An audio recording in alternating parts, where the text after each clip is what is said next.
Declared we have quorum. Sergeant at Arms, kindly ring the quorum bell for 10 minutes.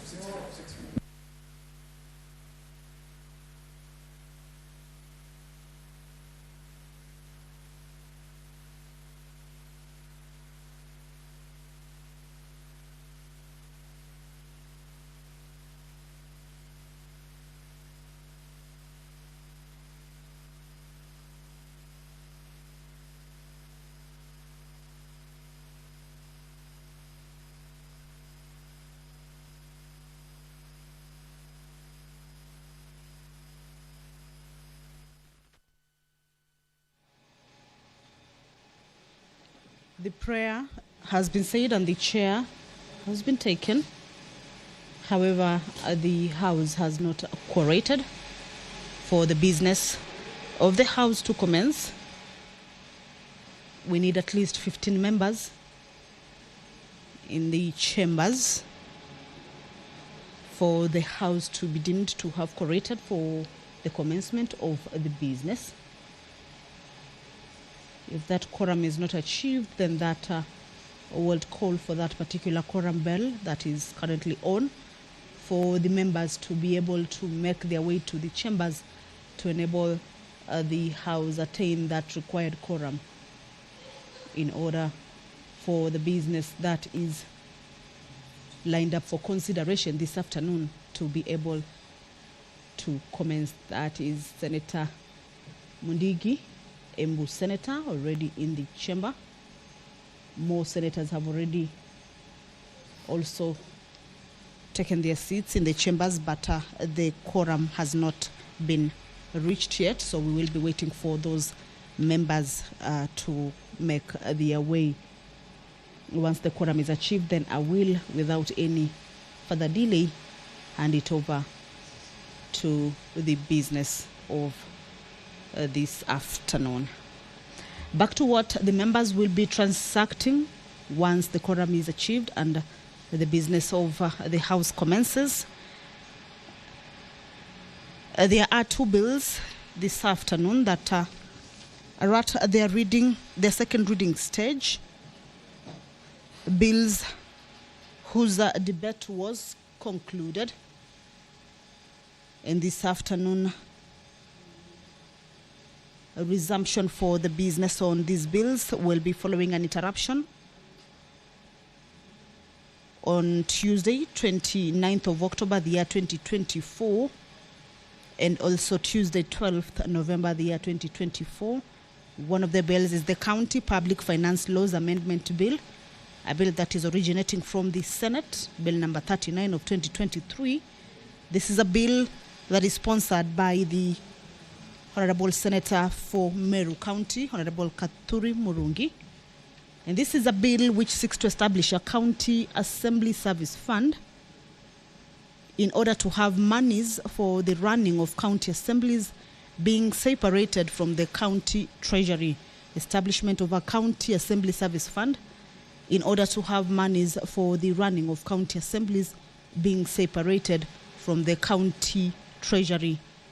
This is a bill that also seeks to provide for instances where the county assemblies can be able to spend money in emergencies. This is a bill whose debate was already concluded on the floor of the House. And this afternoon it is lined up for consideration at the division stage for it to move to the next stage. That is consideration of any amendments that may have been moved or proposed in the course of the debate that took place on the floor of the House. The members of the Senate will also consider bills at the Committee of the Whole stage. There are three bills. One of them is the Meteorology Bill, a bill originating from the Senate. The National Construction Authority Amendment Bill. The Cancer Prevention and Control Amendment #2 Bill. And also the election offences amendment number 2 bill. These are bills that will be considered at the committee of the whole. They are at the division stage, meaning there were already amendments that were moved with regards to these bills, and the amendments were considered, and this afternoon they will be voting for the bills to proceed to the next stage, that is the third reading. If you're just joining us, is that the Senate is about to commence its business. The prayer has been said and the chair taken, but the House has not collaborated for it to be able to commence its business, of course, pursuant to provisions of the House standing orders. We have just seen the Majority Whip, Honorable Bonnie Halwale, who's also the Senator for Kakamega County, try to see where the members are. At this point is when the whips in the House are expected to whip the members to be able to make their way to the chambers. The majority leader is already in the chamber. Also, other members have already taken their seats. But until the House corrects, that is about at least 15 members, then that bell will be on for the members to be able to make their way into the chambers for the business to take place. Remember, if that quorum is not achieved, then as provided for in the standing orders, the Speaker may adjourn the sitting forthwith until the next sitting. So hopefully that quorum will be achieved. This is Senator Samson Cherargei, who's just walked in. More members are expected to make their way. That bell is specifically for the members to get into the chambers and enable the House attain that requisite quorum. Remember, the time allocated for the sitting of the House is from 2:30. And if the Speaker makes his way to the chamber and the House has not corrected, then that will necessitate that particular bell. This afternoon also, as the members of the Senate convene... Honourable Senators, we do have quorum now, so we will proceed with the day's business. Clerk, kindly proceed to call the first order. Order number 1, administration of oath. Order number 2, communication from the chair. Order number 3, messages. Order number 4, petitions. Order number 5, papers. Order number 6, notices of motion. Order number 7, questions and statements. Statement pursuant to Standing Order 53-1, the Honourable Senator Miraj Abdullahi. That statement is dropped. The Honourable Senator Kathuri Murungi. That statement is dropped. The Honourable Senator Joyce Korir. That statement is dropped. The Honourable Senator Fatuma Dulo. That statement is dropped. The Honourable Senator David Wakoli.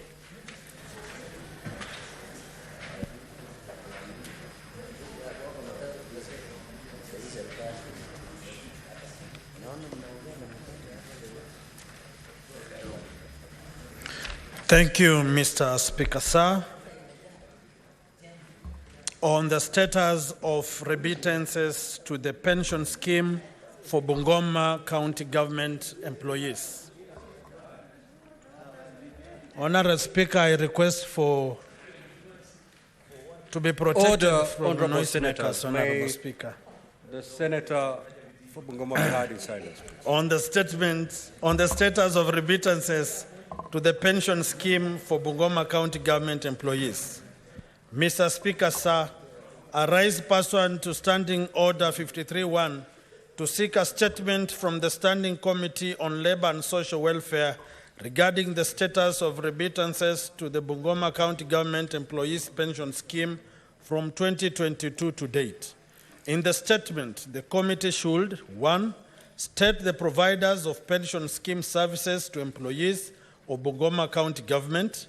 2, explain whether staff join on voluntary basis or it's mandatory to all employees of the county. 3, provide a report of all employees covered by the scheme, the amount deducted from their salary per month, and whether the said deductions are remitted to the scheme by the county, stating the number of beneficiaries of the scheme from the year 2022 to date. And 3, provide financial statements showing the remittances of employee contributions by Bungoma County Government for the financial years 2022-2023 and 2023-2024, indicating when the last payment was made. Senator Wafula Wakoli, MP, Senator for Bungoma County. Thank you, Mr. Speaker, sir. Statement pursuant to Standing Order 56.1a. The Chairperson, Standing Committee on Education.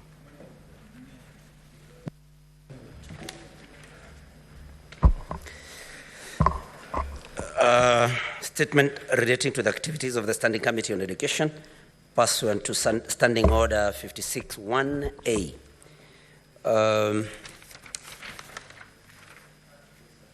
Mr. Speaker, sir, I rise pursuant to Standing Order 56.1a to make a statement relating to a matter for which the Committee on Education is responsible.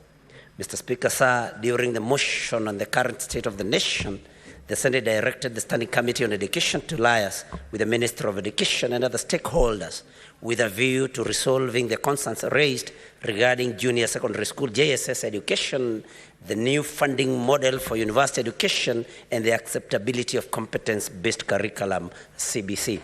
Mr. Speaker, sir, the new university funding model was launched in 2023 following the recommendation of the Presidential Working Party on Education Reforms, PWPER.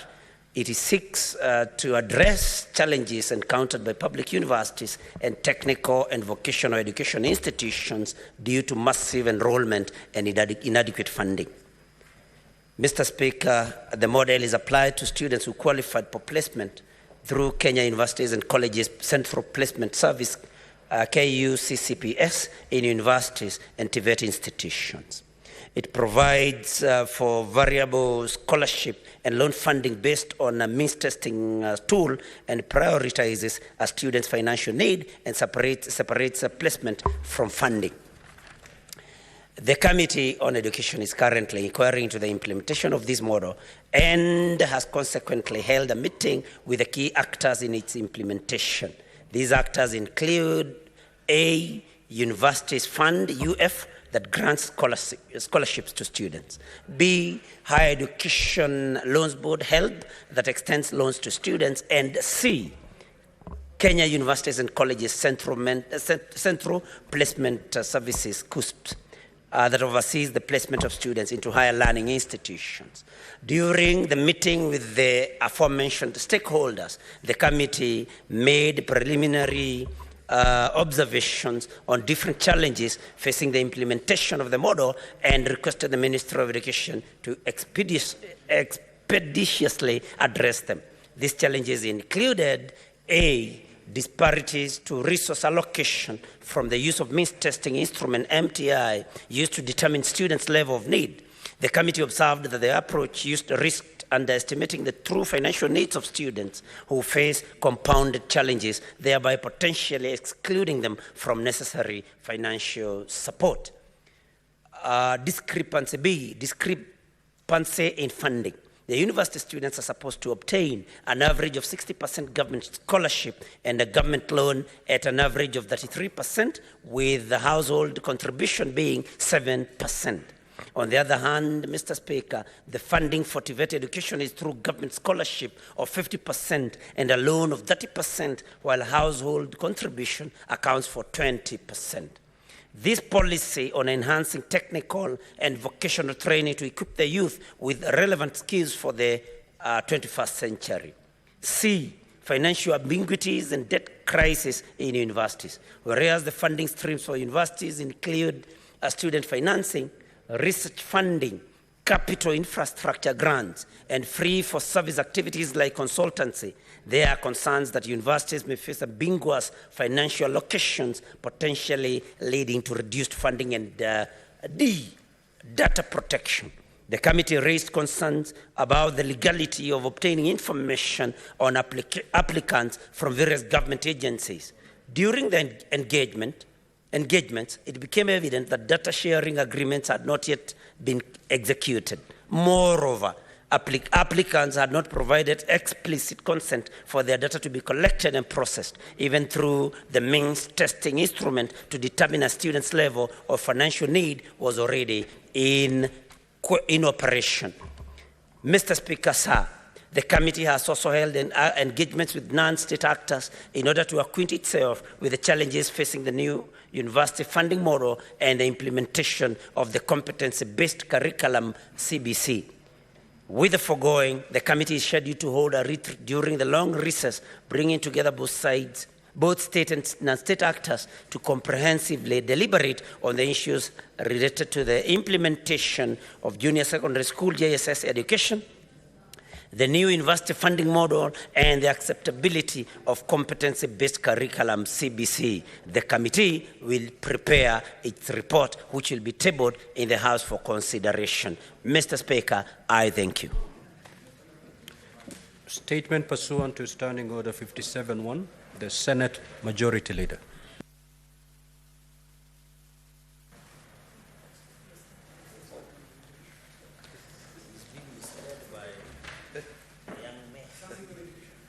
Mr. Speaker, you know there are young men in this house who they mislead elders. My apologies. Mr. Speaker, sir, I rise pursuant to Standing Order number 57-1 to hereby present the business of the Senate for the week commencing Tuesday, the 19th of November 2024.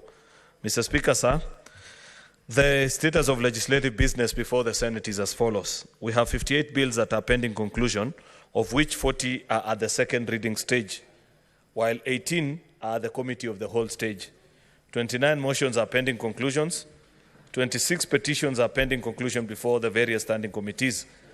19 of such, Mr. Speaker, are already due for reporting. They are way past the statutory period. 441 statements are before the committees pursuant to Standing Order number 53-1. There is also crucial business awaiting consideration by the Senate, including the Mediation Committee reports on Division of Revenue Amendment Bill, National Assembly Bill number 38, and County Government's Additional Allocation Bill.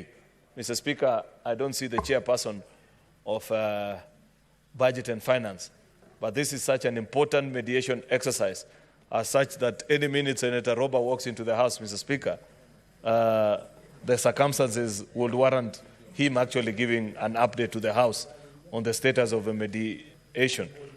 Because, you know, Mr. Speaker, this is November.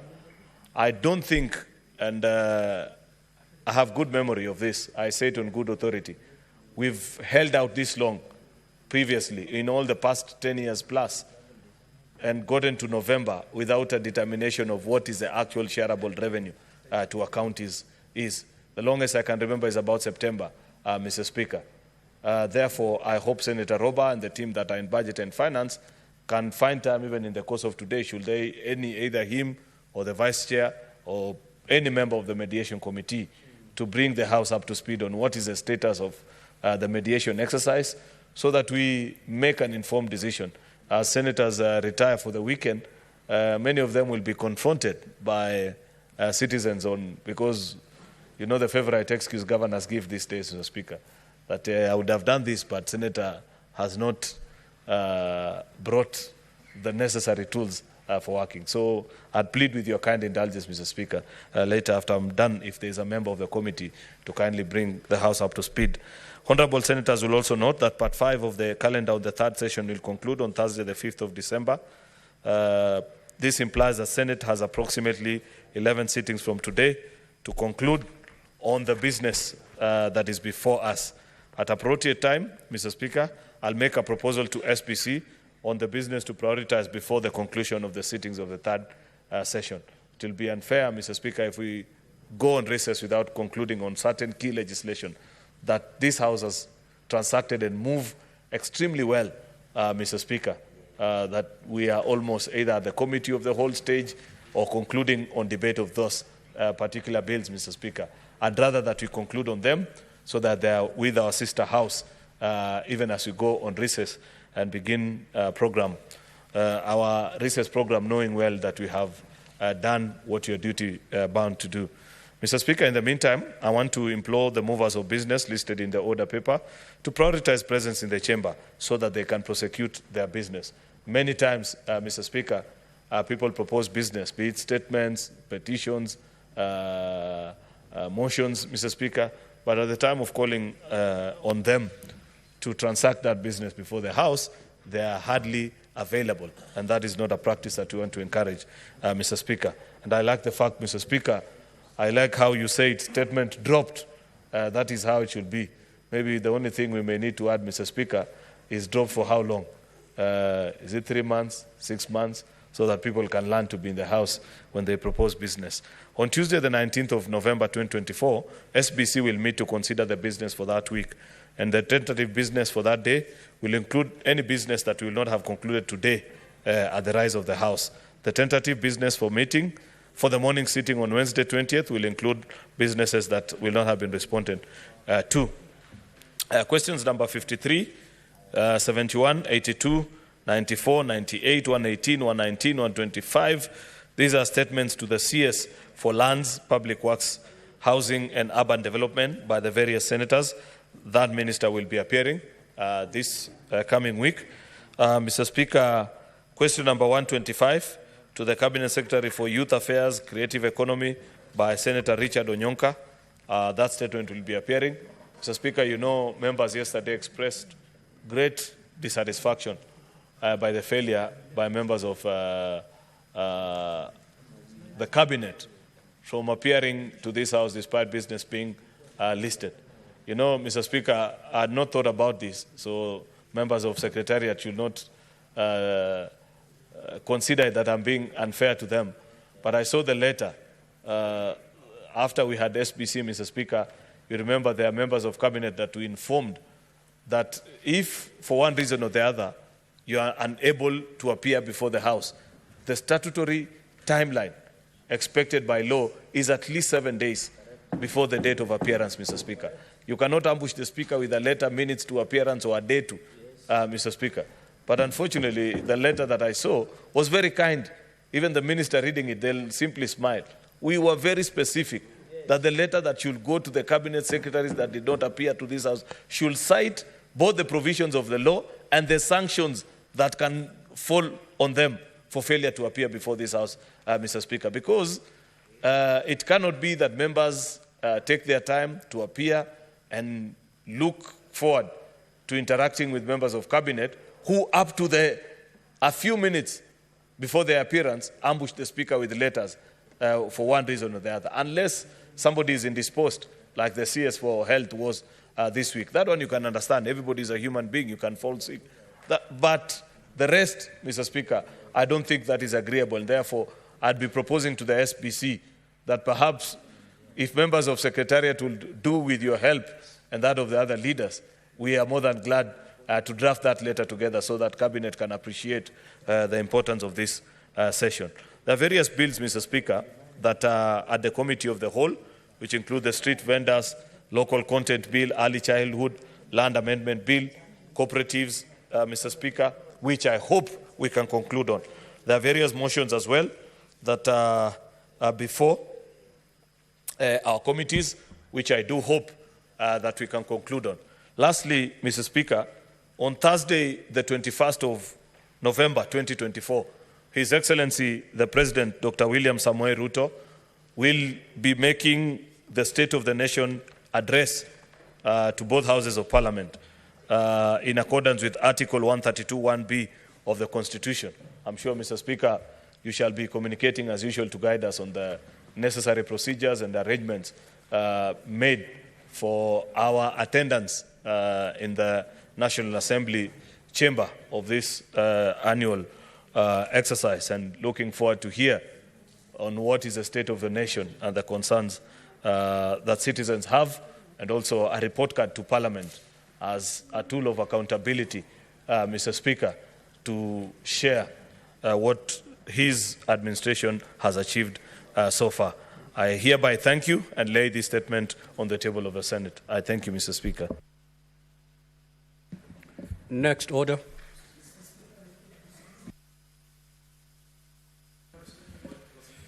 Yes. Mr. Speaker, if you remember, there's a request I made that if there is any member of a mediation committee, perhaps if you can permit them, it will be important for the House to know. That's an extremely important matter. Yeah, but they have to express the desire to inform the House. I'm not.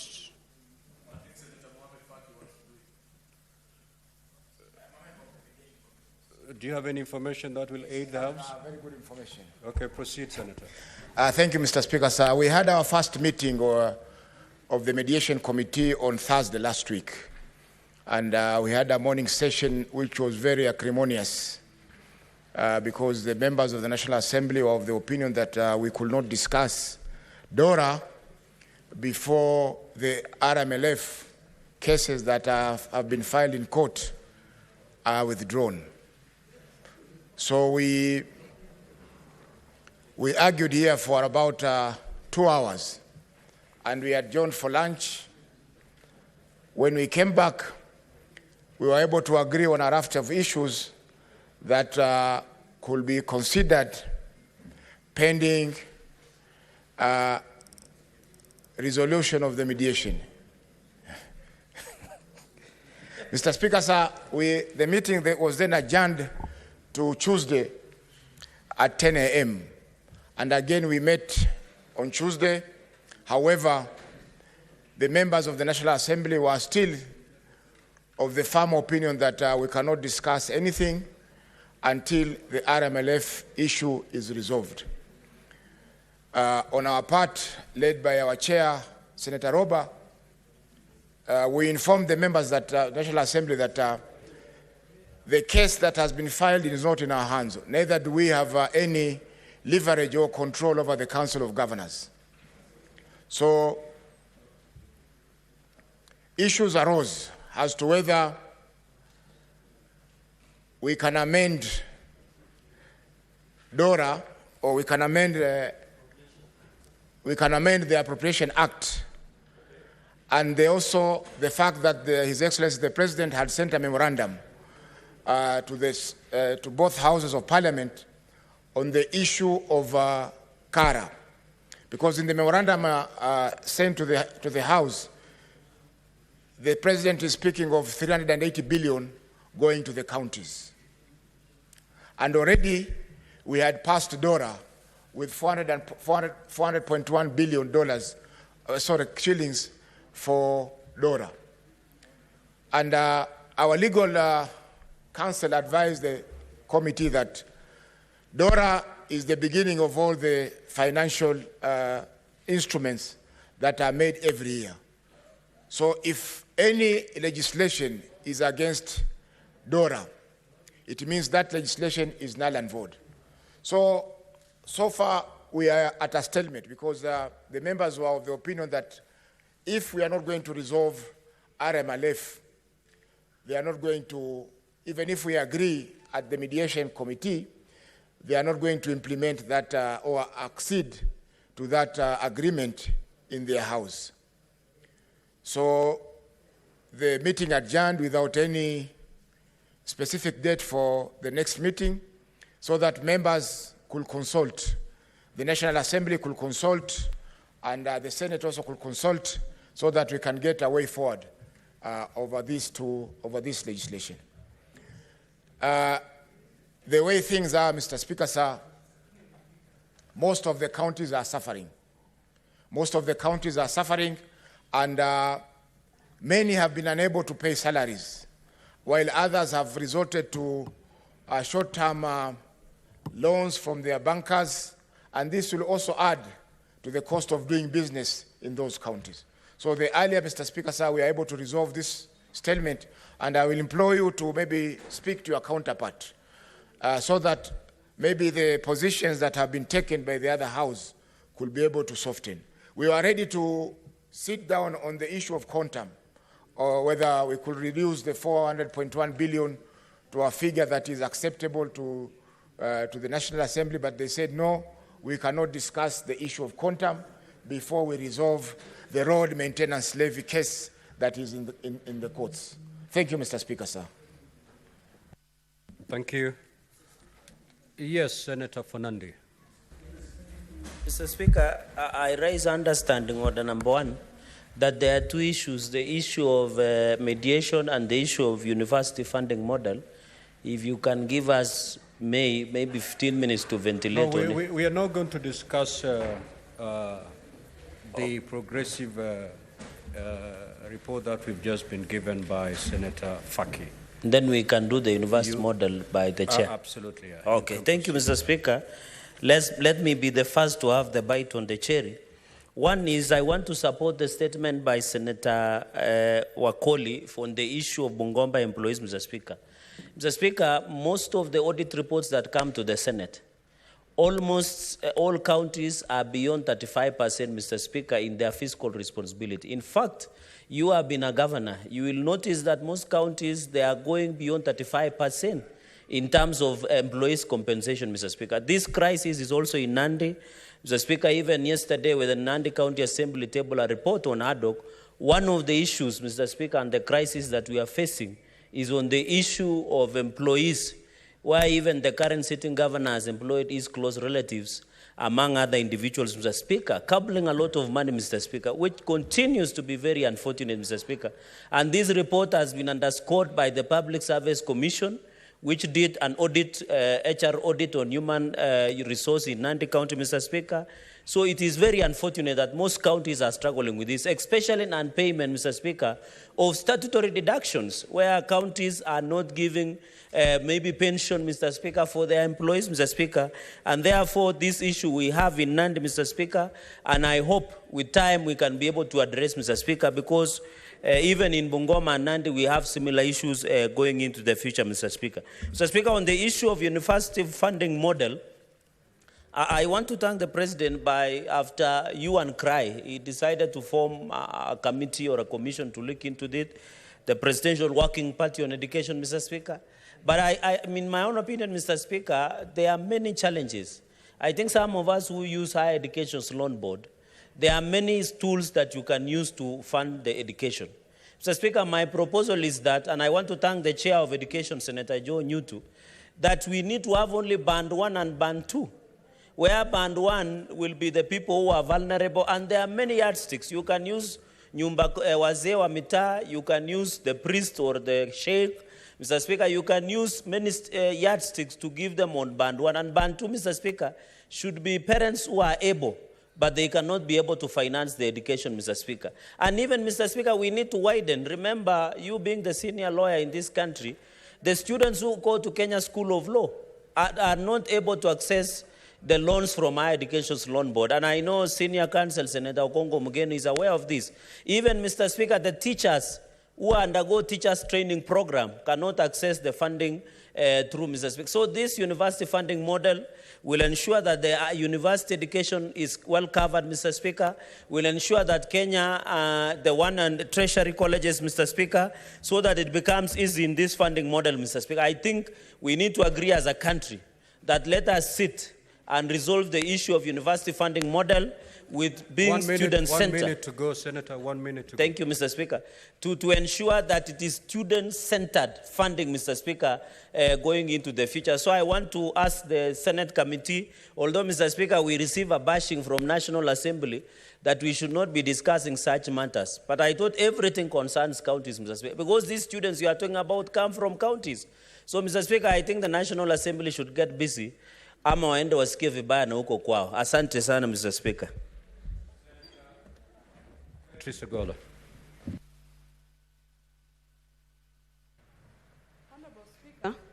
Honorable Speaker, I rise to comment on the university funding model.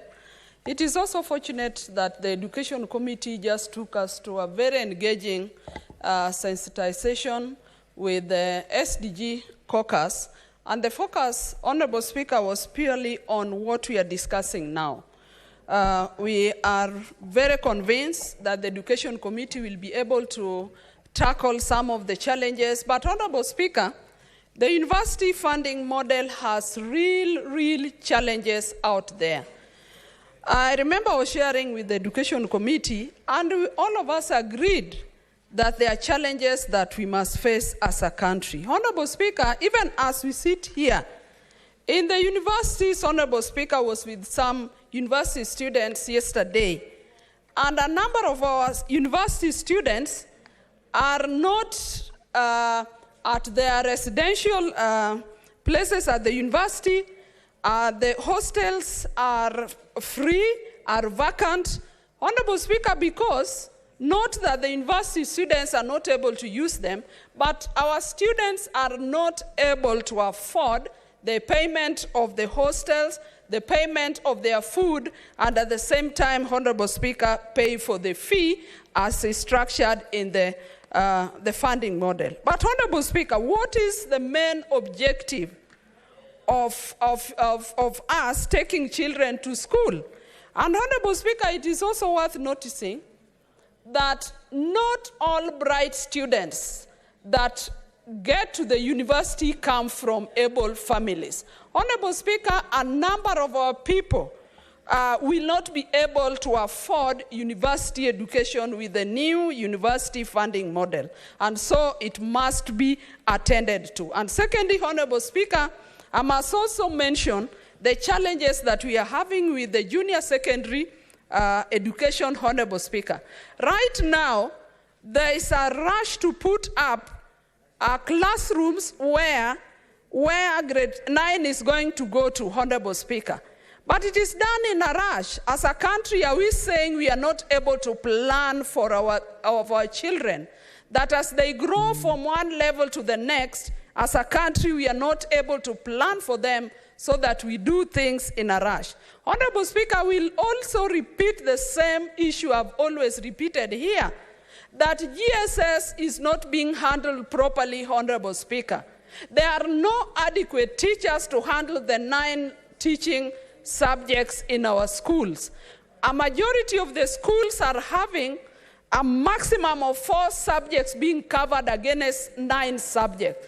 Honorable Speaker, how will our candidates in the future compete with other candidates in the region and internationally? Honorable Speaker, the challenges in GSS must be addressed. I support. Senator Gloria Oroba.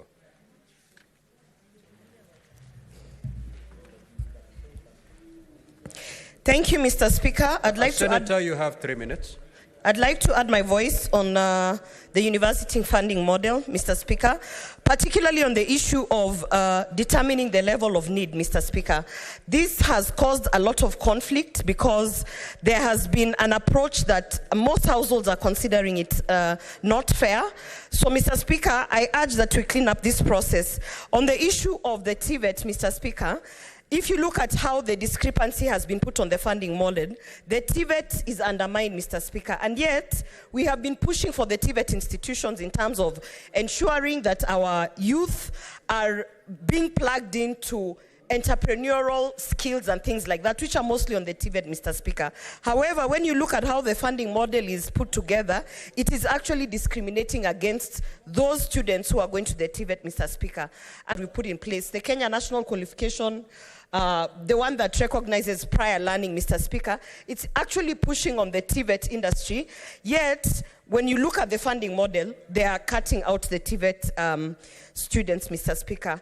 Otherwise, I would say that the issue of how they determine the students' level of need, that is a big conversation, and I think that if we focus on having a fair matrix, then we won't have all the noise that is there in terms of determining who qualifies and who doesn't qualify for the funding model. Thank you. Senator Mogene. Thank you, Mr. Speaker. First, for purposes of record, I wanted to alert Senator Fonandi, Senator Cheragei, that Higher Education Loans Board extends loans to students at the Kenya School of Law, beginning the year 2024-2025. Mr. Speaker, I wanted that to go on record so that people in Nandi are not misled. Yes, there's already an agreement between Higher Education Loans Board and Kenya School of Law. But, Mr. Speaker, the issue of loans to universities is a big problem. It's a big problem. There are so many students, Mr. Speaker, from needy families, but who are being categorized in bands that their parents can never afford. I'll give you an example, Mr. Speaker. My people in Nyamira are very hardworking, Mr. Speaker. Very hardworking people. They are farmers. They deal with tea. But, Mr. Speaker, at the end of a financial year, having done farming for 12 months, Mr. Speaker, at the end of the year, you get a bonus of about 60,000. And then when they send their students to make applications, they are told that they belong to a band where they should raise up to 80,000. Let our CS, who is a son of Omogusi, Ogamba, review this funding model for our students. Mr. Speaker, the best model should be what benefited you and I, where we are all eligible to get funding and support from government. Then upon graduation, Mr. Speaker, you pay back to the government. I can tell you, Mr. Speaker, for myself, if the government never extended support to me, I would never have gone to school up to university. Let us appreciate as leaders that because we were assisted, we should also be conscious, Mr. Speaker, that those who are coming after us also need help. We live in this country. We know people who come from our counties. They are needy. They don't have money, Mr. Speaker. I plead with the government, broad-based government, to take into account, Mr. Speaker, the interests of students who have expressed inability to meet their school fees, Mr. Speaker. I support. Honourable Senators, for the convenience of the House, allow me to rearrange the sequence of today's order paper. We will move to handle order number 24. Thereafter, we'll move to order number 27 before resuming the normal flow as contained in today's order paper. Clerk, you may proceed to call those orders. Order number 24, the Elections Amendment number 2 Bill, Senate Bills number 29 of 2024, second reading. Now, at the interruption of debate on this order, Senator Tabitha Mutinda was on her feet and she had 16 minutes to finalize her intervention. She is not present to take her 16 minutes, and therefore the floor is open to any senator wishing to contribute to this bill.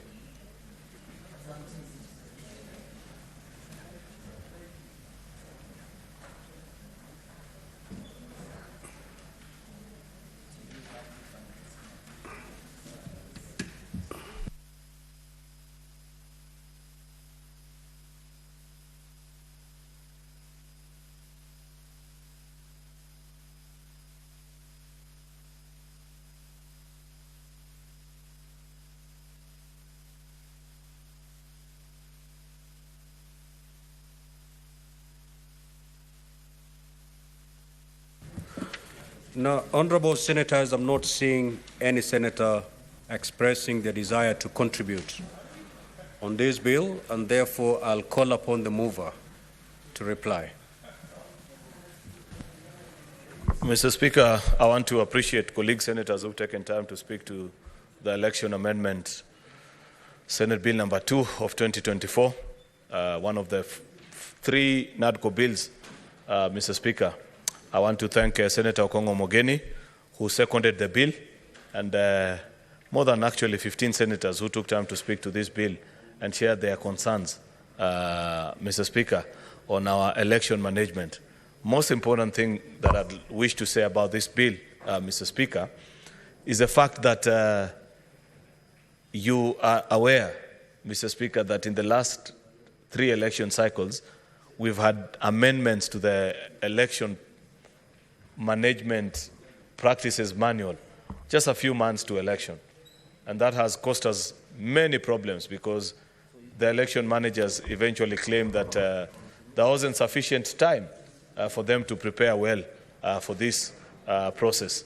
And therefore, on this particular one, Mr. Speaker, I appreciate that this amendment is being done over close to 3 years, actually, to the next election. And therefore, IBC will have sufficient time, Mr. Speaker, to prepare for the next election and all the amendments that we've made, Mr. Speaker. We have been told by managers, those who understand these things better and do it on practice, that changes to the election laws a bit too close to the election affects the overall result, Mr. Speaker, and compromises on the integrity of the vote by the fact that the referee is not sufficiently prepared. Part of the basics of any sport, Mr. Speaker, is that the referee needs to properly understand the games governing that particular sport. And therefore, we have given IBC ample time, Mr. Speaker, to prepare for this. By the way, it may not be known to many, IBC themselves appeared before us during the NADCO process. And I haven't checked the report of the committee, Mr. Speaker. I'll look at it before we do the amendments eventually. But I believe they subsequently appeared before our Justice and Legal Affairs Committee, which looked into this bill. Therefore, Mr. Speaker, with those very many remarks, I beg to reply. Mr. Speaker, in accordance with Standing Order number 66.3, I beg to request that the putting of the question be deferred to a later date. I thank you. It is so deferred. Next order, Clerk. Order number 27, the Public Fundraising Appeals Bill, Senate Bills number 36 of 2024, second reading. The Senate Majority Leader.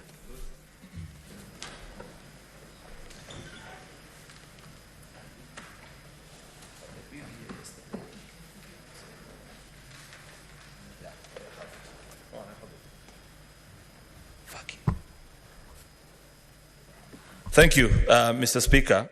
Mr. Speaker, I beg to move that the Public Fundraising Appeals Bill 2024 be now read a second time. This is a very interesting bill, Mr. Speaker, because you will recall that earlier this year, when we had challenges in the country, there are many things that citizens brought to our attention about what was not right with our country and the things that they felt that as leaders generally and broadly, we need to address and find a long-lasting solution to. There are many things which they told us as a leadership, both Parliament, those in the legislature, something for those in the judiciary, and I have subsequently seen that almost all organs of government have tried to administratively respond. I know that there have been changes in the executive, the members of the executive, even by conduct, presence, and those changes are continuing, Mr. Speaker. In the legislature here, there are certain bills that we've considered. There's still a lot to be done. Let's not lie to ourselves. This morning when I came to the office, Mr. Speaker, part of the things that I read through is a motion actually that we passed here after the invasion of Parliament on the 25th of June. And I was taking through what have we succeeded in doing so far and what haven't we. And to our credit, many of the things that internally we needed to do as Parliament, they're in the process midway. Various committees are considering if it's matters of inclusion. Our National Cohesion Committee, for example, is doing a holistic study of the report of establishment of the entire public service and seeing which are the communities that are extremely marginalized, which are the parts of the country that feel left out, because part of the complaints is that we had at that particular time is that there are parts of the country that felt that they totally do not belong to this republic. And we had asked our National Cohesion Committee, Mr. Speaker, to look even into the dodgy question of how public recruitments are done and whether it is possible by policy to dictate and guide where this is done. And PSC, by the way, Mr. Speaker, you know many times Parliament does not get sufficient credit. But I know for a fact, for example, that PSC, this Parliamentary Service Commission of ours, perhaps because of all the things that people report about our institutions, they may not reflect and think deeply that there's anything good that comes out of Parliament. Part of our, anytime there is a recruitment exercise, and I say this with full benefit of having served as Chair of Staff Welfare for 5 years in the last session of Parliament, you are presented with a report of general representation of the country, given that there are citizens from all the 290 constituencies, and breakdown also by tribe, by religion, so that even as you do your recruitment, we have what is called the 70-30 rule as a policy. And I challenge anybody to check the recruitment policy of Parliamentary Service Commission, where 70 or 80% is done on merit, where the best students and the best candidates that appear before us, Mr. Speaker, they make it by having been the best. That's why Parliament attracts the best talent. And you see that in the reports that we get here and the quality of the technical staff that we have assisting us as legislators. But 30%, Mr. Speaker, is on something called the affirmative action. And that is a point where you include PWDs, regions that are least represented, Mr. Speaker. And this program, this policy is so specific, we fine-tuned it, Mr. Speaker, that it includes even in programs that we run. I'll give you another example. You know for a fact, Mr. Speaker, that Parliament of Kenya runs an internship program for our young lawyers. They come here to intern, and we pick the best.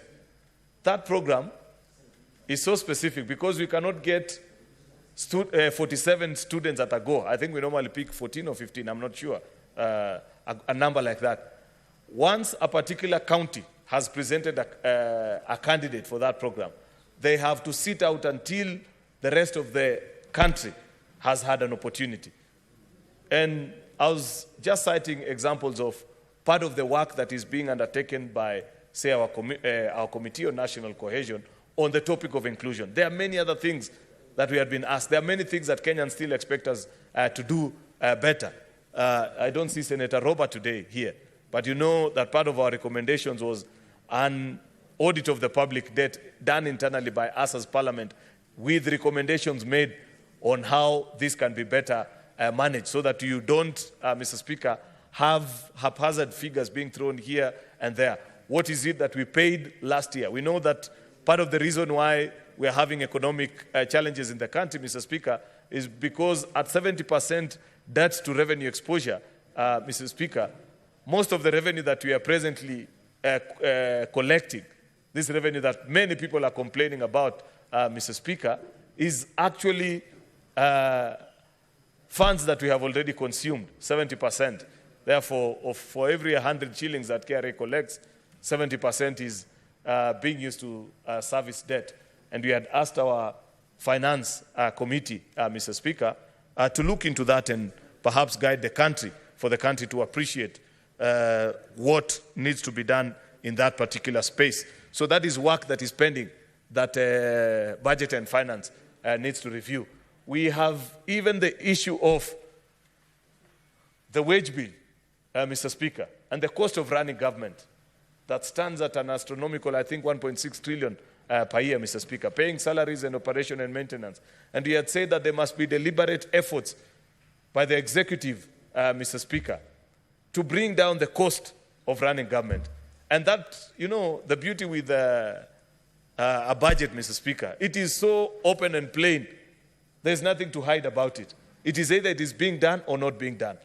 And what do we expect of our Budget and Finance Committee? Senator Faki is here, and I don't see Robert, but probably there are other members of that particular committee, is that eventually when they file that report, Mr. Speaker, they will tell us whether Treasury has complied, they are living up to the presidential proclamation that was made at that time, because the president did promise the country that indeed we're going to make deliberate efforts to bring down the cost of running government, Mr. Speaker.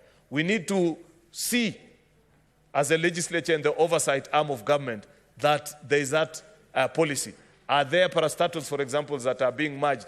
Is there a deliberate effort, Mr. Speaker, to bring down the cost of wages Mr. Speaker, by ensuring that you rationalize staff personnel across, because I want to believe that there are ministries which either are over enrolled and that there are people who sit in office, Mr. Speaker, but find themselves not doing as much as they could, while there are other ministries that are understaffed, Mr. Speaker. Therefore, you do, like you do in any organization, rationalization of ensuring that you deploy, move others from this arm to the others. Therefore, there were deliberate efforts that we promised the country that we are going to take as a people of, as a legislature. Of course, there's more that was supposed to be done by the executive, which I want to believe that part of the statement that the president will be laying to the country next week when he addresses the country here in Parliament, Mr. Speaker, is how that is being achieved. This bill, now moving on to it, Mr. Speaker, is part of the public pronouncements and the requests. Kenyans told us that Harambes and public fundraising appeals, if we don't keep an eye on how they are done, how they are administered, why they are being called in the first place, Mr. Speaker, then they run the risk of being avenues through which, one, money is laundered, and through which looted public resources find themselves within our political ecosystem. There's nothing wrong with Harambes, Mr. Speaker. Many of us that are in this house at one time have requested for appeals from funds from the community and friends. Either you have a sick relative, you've lost somebody. There are many of us that went to school, even in this house, through fundraisings, because that's a common thing that we do from the villages where we come from, Mr. Speaker. Therefore, I don't think that there is anything inherently wrong with Harambes. The thing, if we listen keenly, because I took time to listen to what we were being told at that particular time, Mr. Speaker, is that you must establish a mechanism through which you can keep track of the people that are making donations, Mr. Speaker, and you can keep track also of whether many of these appeals are actually end up achieving the purpose for which they were sent out to do in the first place. Second and most important thing about them, Mr. Speaker, is the fact that Kenyans insisted that there is need to greatly demonetize our politics, reduce the influence of money in our politics. And you know, Harambes have been used as platforms for political mobilization, and many times it's considered that the biggest donor, sometimes people consider him because him or her, actually. Thank you, Senator Gloria, for reminding me. People consider that particular individual to be most fit to be a particular leader, and therefore, people just didn't like it that we, state and public officers, Mr. Speaker, participate or sometimes even organize these fundraisers. The thing they were telling us is that Senator Mohamed Faki, instead of coming to fundraise for me at Shimolatewa, go to Parliament and legislate and make sure that universal health care works so that we are all able to access government services in our public hospitals, and therefore we don't need to call any fundraiser.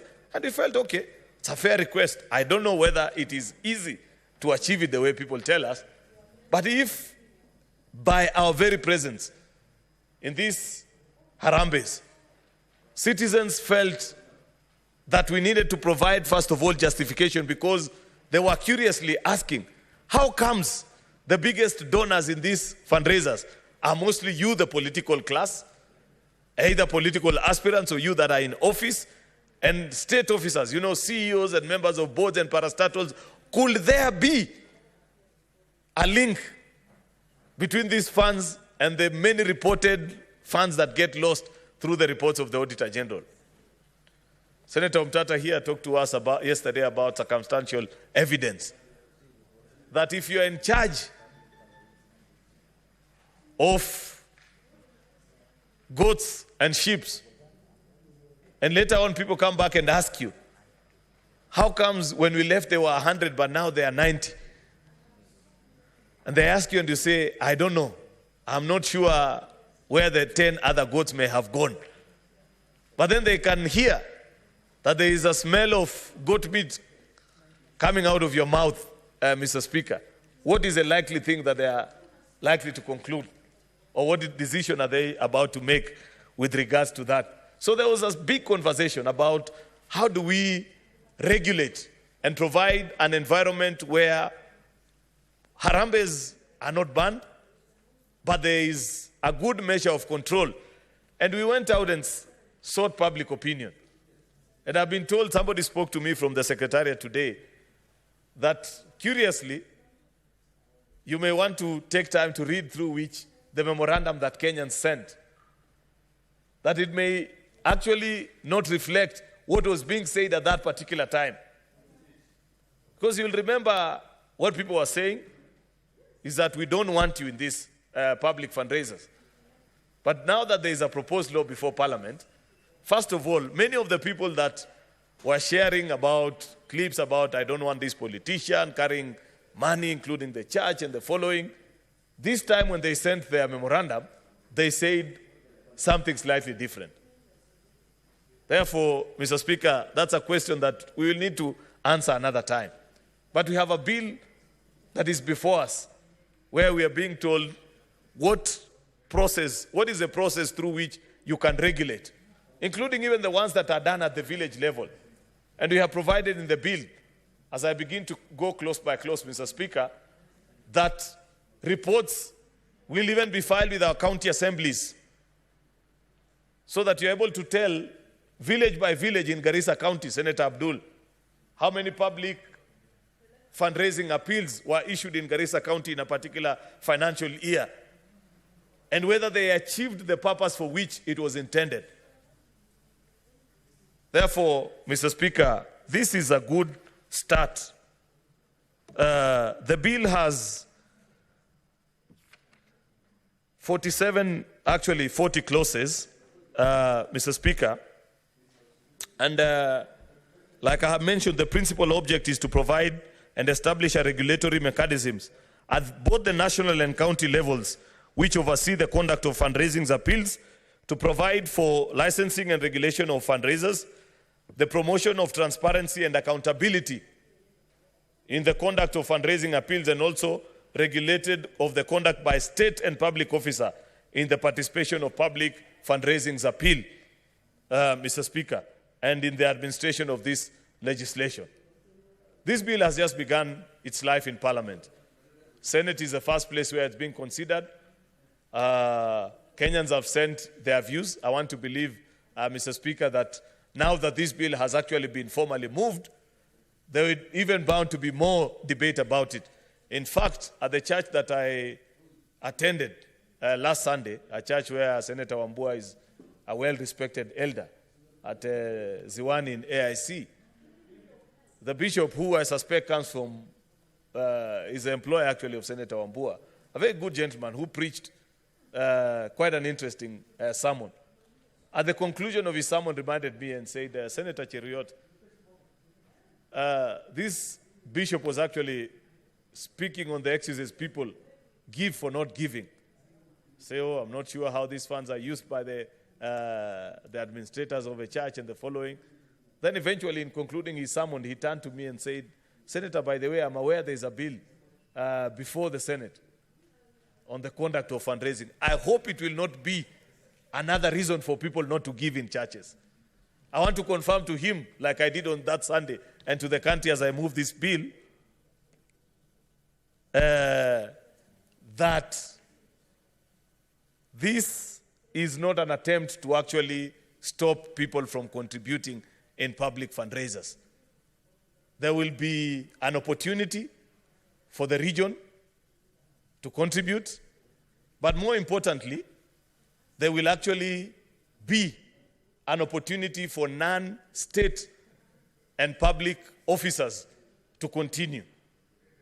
We may perhaps not agree, and I've been told the committee will be proposing ways in which you regulate. Maybe the word licensing is a bit too strong.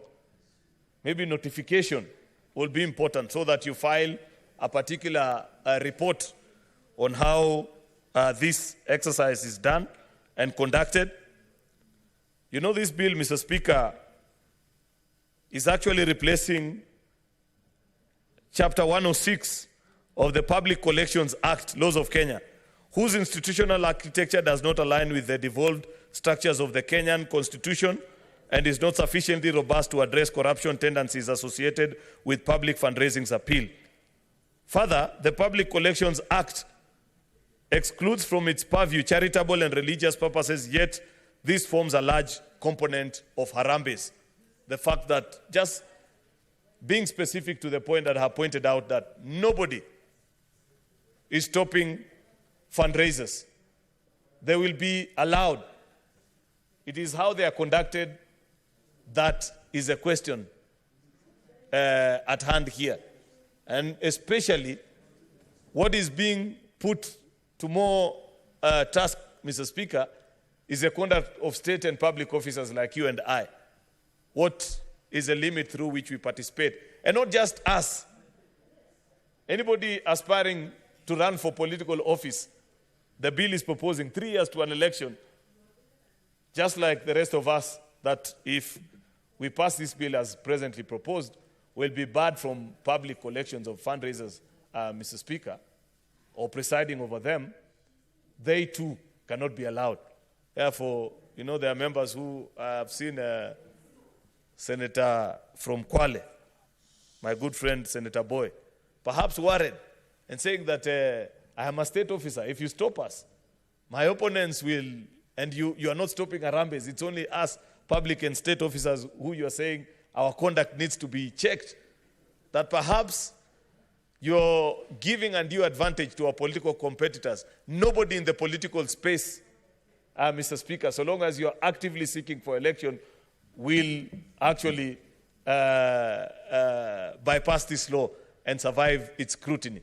Therefore, it's a level playing field. Remember what you were being told at that particular time, and it's something I agree with, that if you want a better nation, if you want to reduce on corruption, Mr. Speaker, or perhaps eventually slay it, reduce the influence of money in our politics, so that you don't have to have billions, Senator Kavindu, for you to stand a chance to be elected in Machakos. No, it doesn't mean that that is the case for everybody. And don't be too sure that what they elected you for last election is what they'll elect you with the coming election. It's good because you're hopeful, but I can tell you with a bit of more experience than you that every new election has new challenges. Mr. Speaker, the original spirit of Harambee was that individuals will voluntarily contribute their resources in form of cash, although labor and other materials were also welcome towards the provision of common good. The Harambee motto in the independent Kenya became more than a motto. It actually symbolized the Kenyan unity, patriotism, and most importantly, the future. Therefore, Mr. Speaker, I want to propose to the House to take time, read through the bill, see if members of this House, the public, eventually tell us that what we were hearing at that particular time, we didn't hear them correctly, and they want this practice to continue. You know, we are humble servants of the people, Mr. Speaker. We will do that which they have asked us to do. But this is part of the reaction to the requests that were being made to us at that particular time, something which we must oblige and do. And therefore, Mr. Speaker, I will allow my colleague, the Senator for Mombasa, Senator Mohamed Munyi Haji Faki, to continue actually expounding blow by blow on other provisions of the bill as he seconds, because I needed to set the basis upon which this bill is being prepared before the House, so that eventually we can make an informed decisions. And Kenyans will not look at us and say, Senator Beatrice, when things were hot in the country, you promised us that you'll do this, but you eventually never tried. I'd rather that let it be known that the Senate of Kenya presented the opportunity, but either Kenyans or through their representatives, they chose otherwise, and we choose how to conduct that particular space. With those very many remarks, Mr. Speaker, I beg to move and request the Senator for Mombasa, Senator Munyi Haji, to second. I thank you, Mr. Speaker.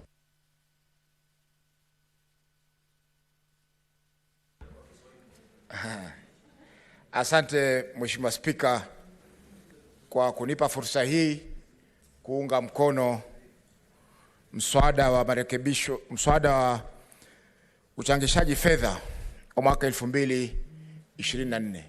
Mheshimiwa Spika, kwanza ningempongeza kiongozi wa wengi kwa kuweza kuleta mswada huu katika bunge la Senate.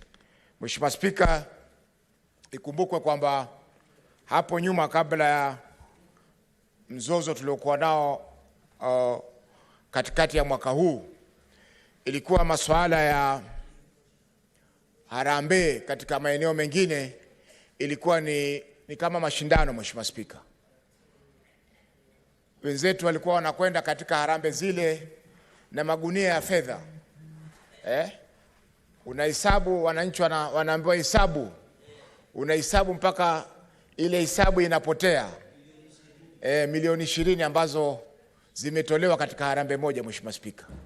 Na tukiangalia Mheshimiwa Spika, zile tarakimu ambazo mchangishaji yule ameweza kufaili kwa KRA mwisho wa mwaka, hana mapato ya milioni 20 ambayo ameweza kupata, aoneshe kwamba nimepata milioni 20 kwenye biashara hii ama kwenye kazi hii, na nimelipa kodi kiasi hichi, na leo natoa mchango wa milioni 20 kama mchango wangu katika harambee hiyo.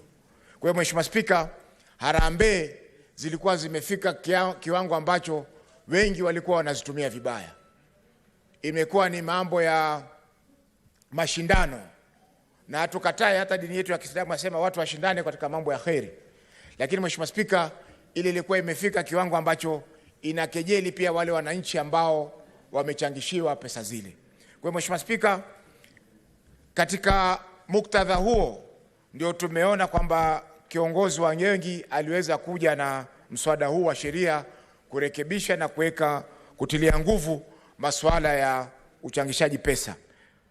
Harambee Mheshimiwa Spika zimeweza kusaidia pakubwa nchi hii kutoka hayati Jomo Kenyatta alipoanzisha mfumo huu wa maendeleo.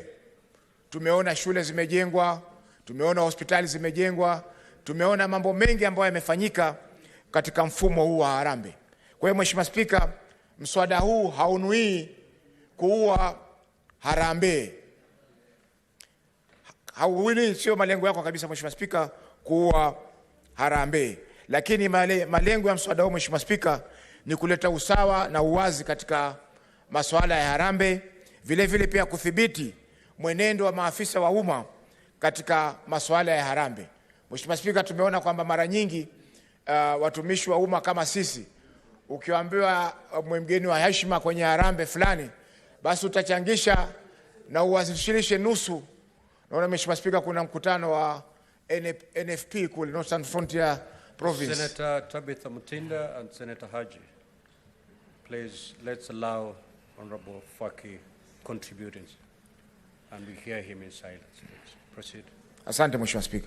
Kwa hiyo Mheshimiwa Spika, mswada huu unalenga kuleta mfumo wa harambee ambao utasaidia taifa na vile vile utasaidia kaunti zetu katika masuala ya uchangishaji pesa, kusaidia miradi mbalimbali ambayo wananchi walikuwa wanachangishia pesa. Mheshimiwa Spika, jambo la pili ni kuwa sheria hii pia itaondosha, yani itarepeal ile inaitwa Public Collections Act ambao ni chapter 106 ya sheria zetu za Kenya.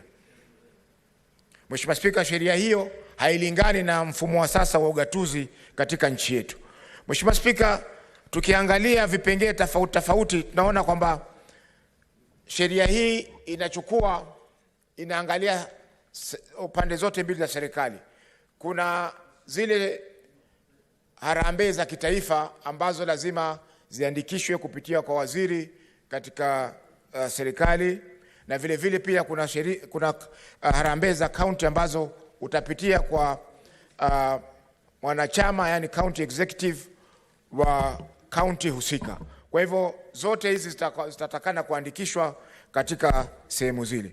Mheshimiwa Spika, vile vile inatoa fursa ya kutofautisha kati ya public, yani uchangishaji kwa umma mzima, na uchangishaji wa kibinafsi, Yani kama mimi nataka kufanya harambee, basi nitafuata watu fulani tu. Kwa mfano nimfuate Senator Cherargei, Senator Tabitha, Senator Kavindu na wengineo, ambayo itakuwa sio harambee ya wazi, yani public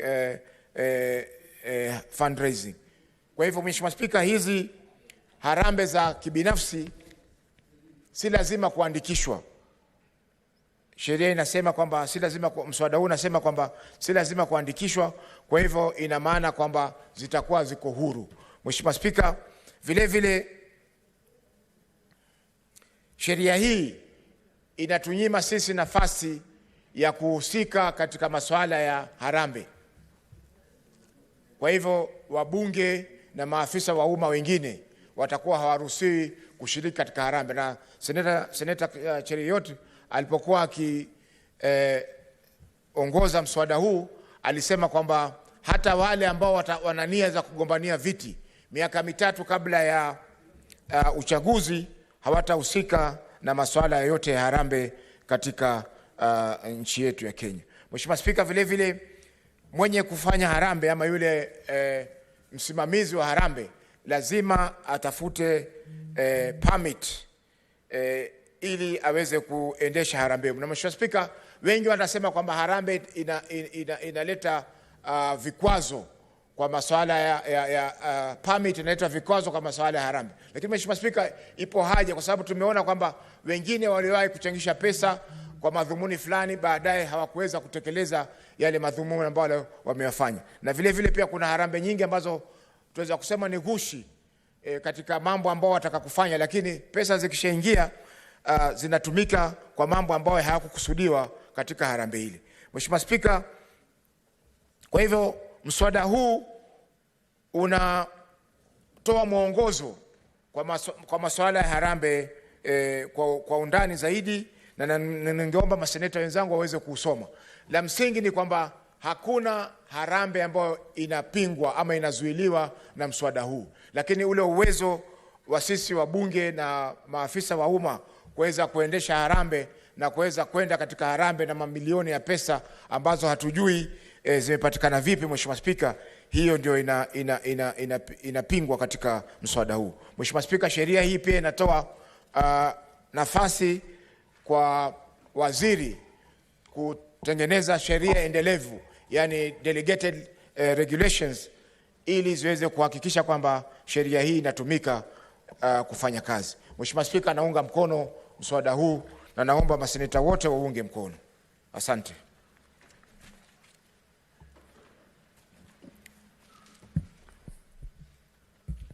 Honorable Senators, I'll now proceed to propose the question that the Public Fundraising Appeals Bill, Senate Bills number 36 of 2024, be now read a second time. Honorable Senators, the floor is now open for debate.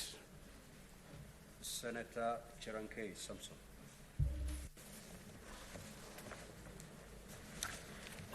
Thank you, Mr. Speaker, sir. For this, I think one of the critical issues that the Gen Z raised during the protracted demonstrations across the country was the display of opulence by politicians, which was more dominant during public fundraisings than Harambee, Mr. Speaker. I think in the spirit of Harambee at the building of this nation, and the senior youth representative, Senator Oburu Odinga, who is older than all of us, maybe tell us, is that, Mr. Speaker, the Harambee, as we used to know in the building of this country, went and changed over time, Mr. Speaker. We have done Harambees in many things, Mr. Speaker. I can see sometimes sports, we do Harambees. I see clubs doing Harambees, AFC, Leopard, Gor Mahia, and the rest. Mr. Speaker, and it comes to the attention of the House that national women amputee was stranded in Frankfurt, Germany, Mr. Speaker, after even winning number 4. So I don't know whether we need to fundraise for them, Mr. Speaker, and even videos doing rounds in social media, Mr. Speaker, is they are sleeping in very bad places as they remain stranded, Mr. Speaker. I hope something can be done, but of course somebody in charge there, that is his quality of performance. Mr. Speaker, the issue of charges, religious organizations, Mr. Speaker, has been, we normally every Sunday, maybe, I don't know, Mr. Speaker, what we should do to religious organizations, churches and mosques and other organizations, because they don't have direct money from anywhere, from either private or allocation from budget. And I think in future we might need to budget, Mr. Speaker, for the building of religious places, Mr. Speaker. Because even if today you are to deny Harambes to happen, Mr. Speaker, how will the church or how will the religious organization be able to fund the building of churches, the building of mosques, or any religious places of worship, Mr. Speaker? And I think we need to be very careful so that we don't overreach in this issue of regulating of financial rewards, Mr. Speaker.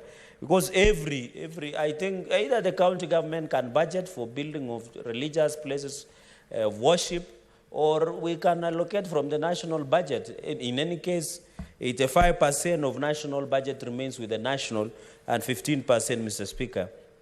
Mr. Speaker, one of the common is the issue of hospital bills.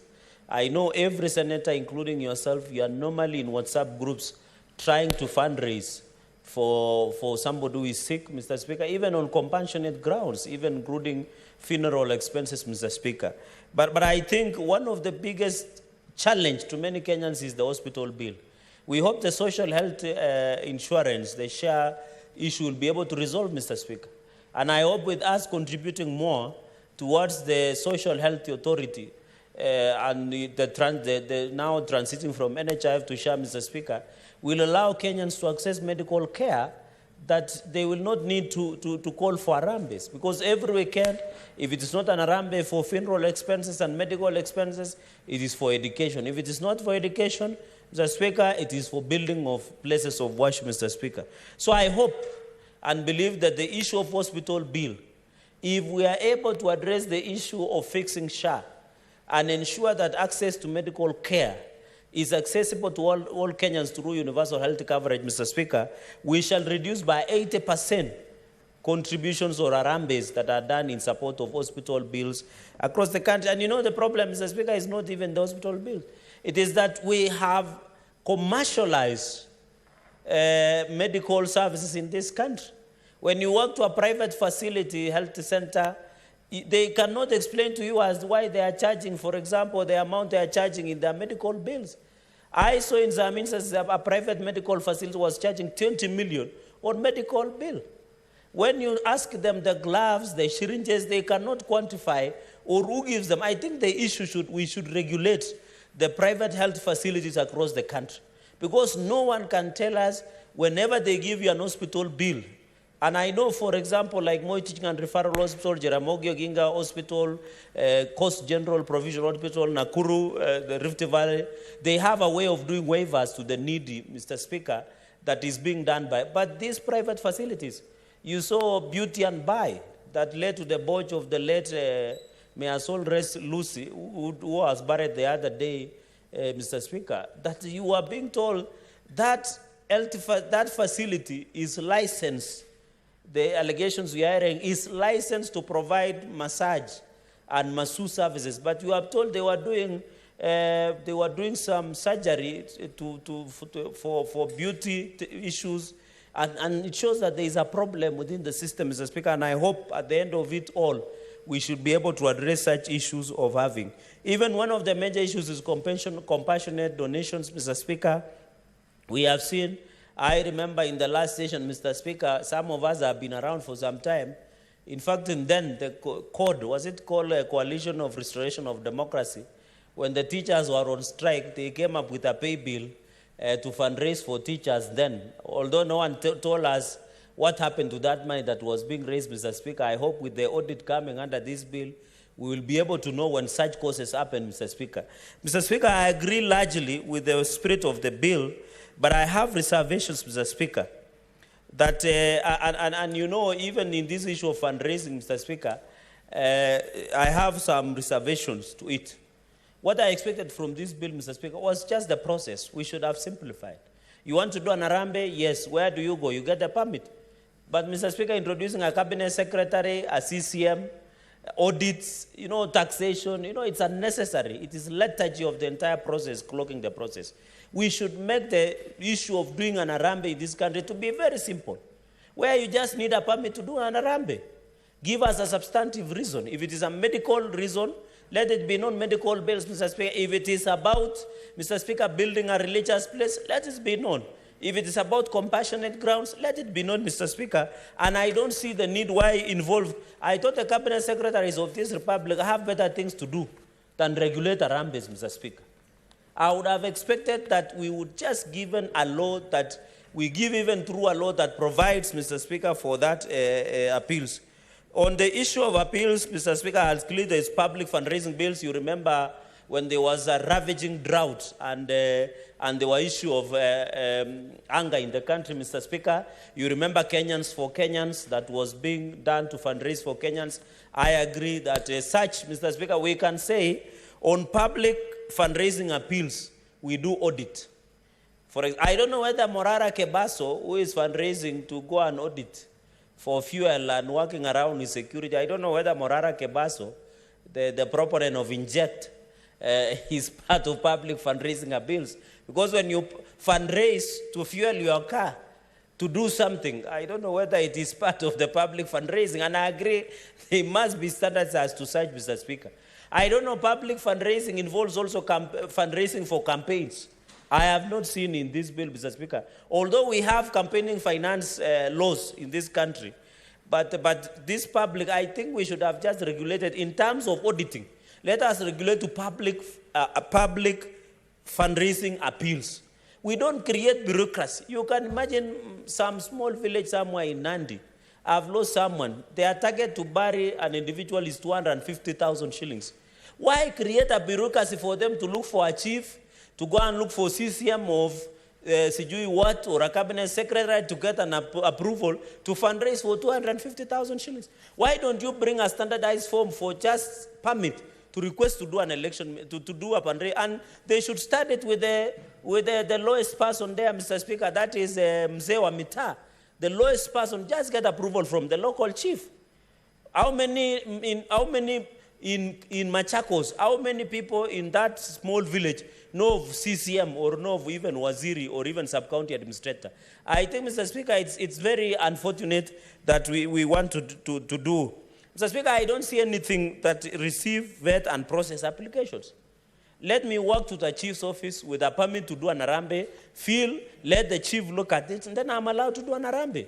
But to public fundraising appeals like for the food, that one you can do the vetting and approval. But on this one, sir, private, Mr. Speaker, I don't see any need. Even the audit, investigate misuse of funds, I agree. These are issues that can be done in public. Establishment of endowment funds, which is important. I know, like Ratansi and other endowment funds who support, Mr. Speaker.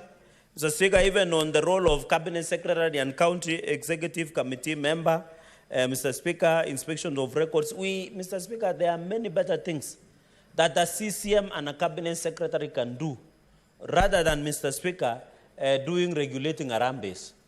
Let us also be fair to this country. Let us prepare laws that are fair to the Kenyans, Mr. Speaker. No one is refusing. Arambe is good. Some of us, like me, Mr. Speaker, are product of Arambes. If I didn't get Arambe support, Mr. Speaker, maybe I would not be a senator, because even going through my schooling education, a number of us in this house. So let us not lose the real and noble intentions of Arambe. We agree individuals have hijacked Arambes to launder their money.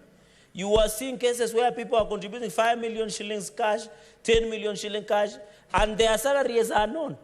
Somebody is earning 500,000 after tax, 300,000, and they take loan maybe through what we call mortgage, Mr. Speaker.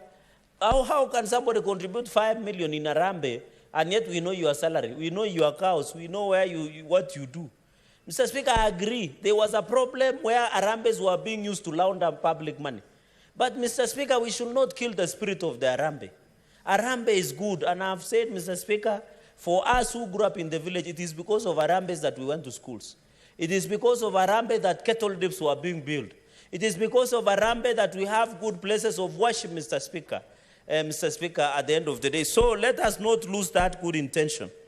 Mr. Speaker, solicitation members or public for public or private benefit, I agree, Mr. Speaker. I know people who do fundraising, Mr. Speaker, for their own selfish benefit. We must root out such individuals. If you do an arambe, it should be something. We don't want also Kenyans, Mr. Speaker, to do an arambe to buy a vehicle or to build a personal house or to buy a good suit. We must agree that arambes are important, Mr. Speaker. They assist in alleviating economic burdens, Mr. Speaker. Mr. Speaker, I think on regulation, I have insisted that let us know the target. In fact, Mr. Speaker, I'm proposing a committee of the whole. When an arambe is being done, before a permit is issued, Mr. Speaker, if a target is beyond 1 million, let us say you need a permit from target of 1 million. But below 1 million, let us just notify the local administrator like the chief or Mzee Amita, Mr. Speaker. Because if you require a permit to do 100,000, 150,000 somewhere in Siaya, in small village, where they have a small something for funeral, I know in Luo Nyanza, the process of funeral expenses are quite expensive because it's an elaborate process. But why would people who are fundraising for 250,000 require a permit, Mr. Speaker? Let us say from 1 million and above, you need a permit. And the process of approval, let us leave it to the level of within the Ngao administration, Mr. Speaker, or CCM, Mr. Speaker. Number 2, Mr. Speaker, is on the lifestyle audit. The people who do this fundraiser, they have been using to launder public money. Let also lifestyle be audited. If lifestyle audit is done, we don't need this law. If you got lifestyle audit for individuals, Mr. Speaker, we suspect, Mr. Speaker, I'm rushing through so that my colleagues can. In clause number 11, Mr. Speaker, I'm happy. And I want to, Mr. Speaker, you saw my county assembly yesterday when the ad hoc report was being tabled to try and redeem Nandi County from bad governance of Governor Sam.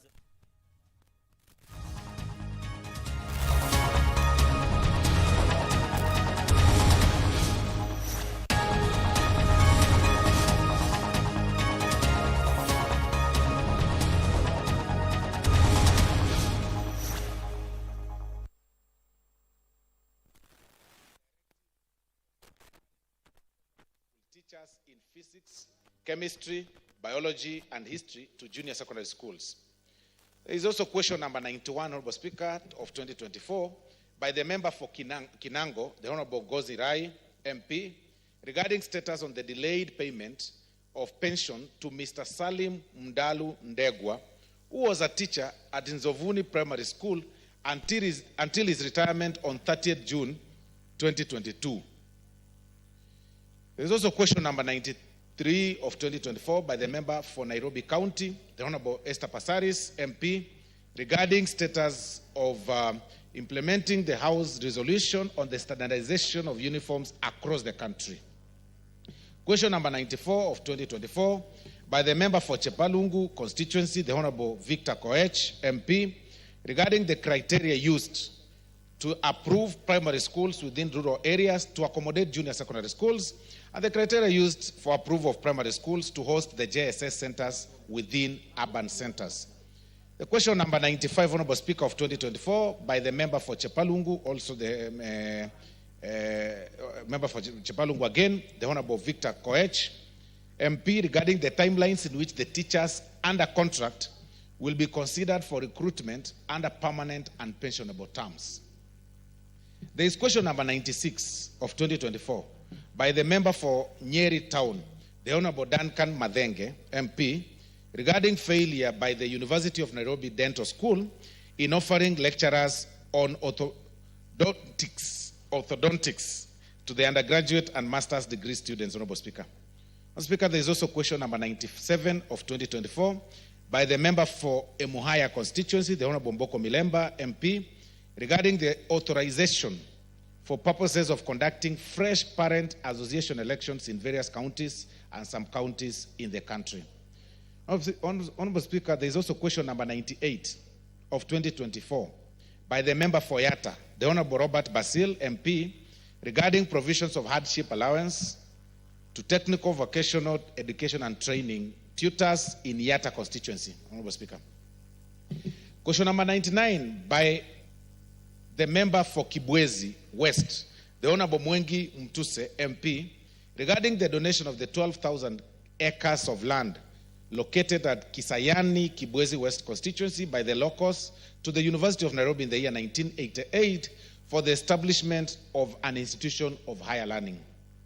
Question number 100, Honorable Speaker, by the member for Suba South, Honorable Speaker, the Honorable Karoli Omondi, MP, regarding details of the current deficit of teachers in both primary and secondary schools in Homa Bay County, Migori, Kisumu, Siaya, and Kakamega counties.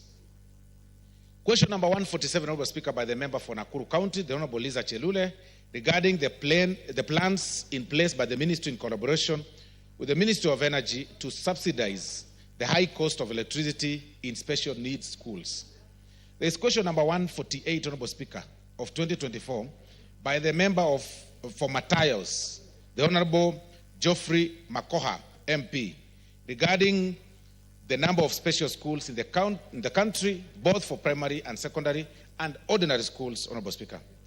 There's also question number 149 by the member for Madare, the Honorable Anthony Oluoch, regarding the measures taken to create working strategies with county governments to ensure both early childhood education, development and primary schools have access to school meals, Honorable Speaker. The Cabinet Secretary for Agriculture and Livestock, Honorable Speaker, will also be here, that very timeline, to respond to the following questions, Honorable Speaker. Question number 015 of 2024 by the member from Beere North, the Honorable Geoffrey Ruku, MP, regarding the status of the supply and distribution of subsidized fertilizers across the country in preparation for the planting season. Question number 27 of 2024 by the member for Machakos County, the Honorable Joyce Kamene, MP, regarding programs and policies the ministry has implemented to reduce importation of food to the country and ensure food self-sufficiency, in the country. Honorable Speaker, there is also the question number 101 of 2024 by the member from Beere North, the Honorable Geoffrey Ruku, regarding reasons why Pest Control Products Board, the PCPB, has permitted the use of Roundup in the country, yet the herbicide has been banned in the Americas and Europe due to its scientifically proven carcinogenic effects, Honorable Speaker. There is also question number 102 of 2024 by the member for Chepalungu constituency, the Honorable Victor Koech, MP, regarding specific measures being undertaken to ensure that dairy farmers in Chepalungu constituency receive competitive prices for their dairy products. There is question number 103 of 2020 by the member for Gishugu constituency, the Honorable Robert Gishimu, MP, regarding the decline in macadamia nut prices and measures aimed at boosting prices for profitability for farmers.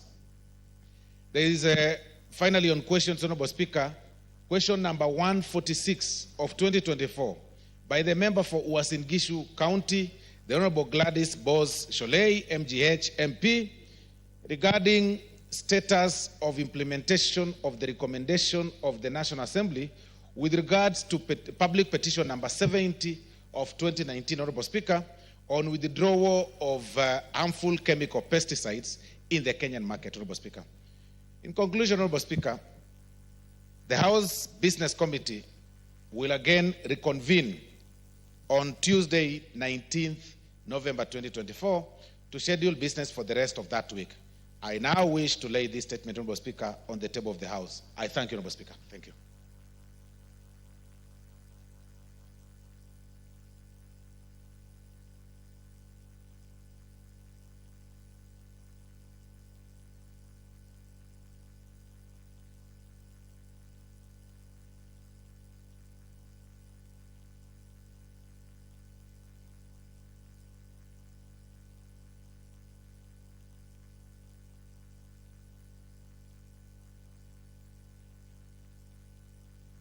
Thank you, Majority Whip. Next order. We are done with the statement, so we go to order number 8. Order number 8, the Cooperatives Bill National Assembly Bill number 7 of 2024, second reading, resumption of debate.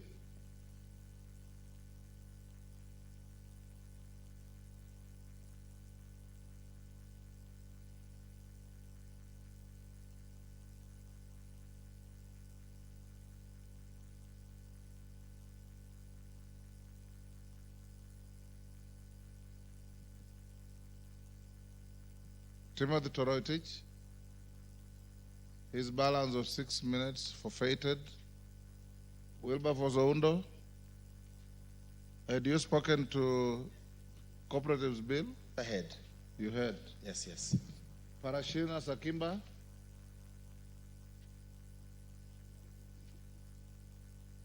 John Kawanjiku, John Mutunga, take the floor on the Cooperatives Bill. Thank you very much, Honourable Speaker, for the opportunity to contribute to the Cooperative Bill 2024. Honourable Speaker, I wish to thank the committee for the good job done, very well done. Honourable Speaker, I may not be a member of this committee, but cooperatives are dear to my life as a member of Parliament, and even as a member of the Agriculture Committee. Honourable Speaker, most of the cooperatives in this country are in agriculture, and therefore it is really a bill that we've been looking forward to. This bill comes out to deal the mischief in the management of cooperatives and in the ordering the steps that needs to be taken to have better cooperatives in this country.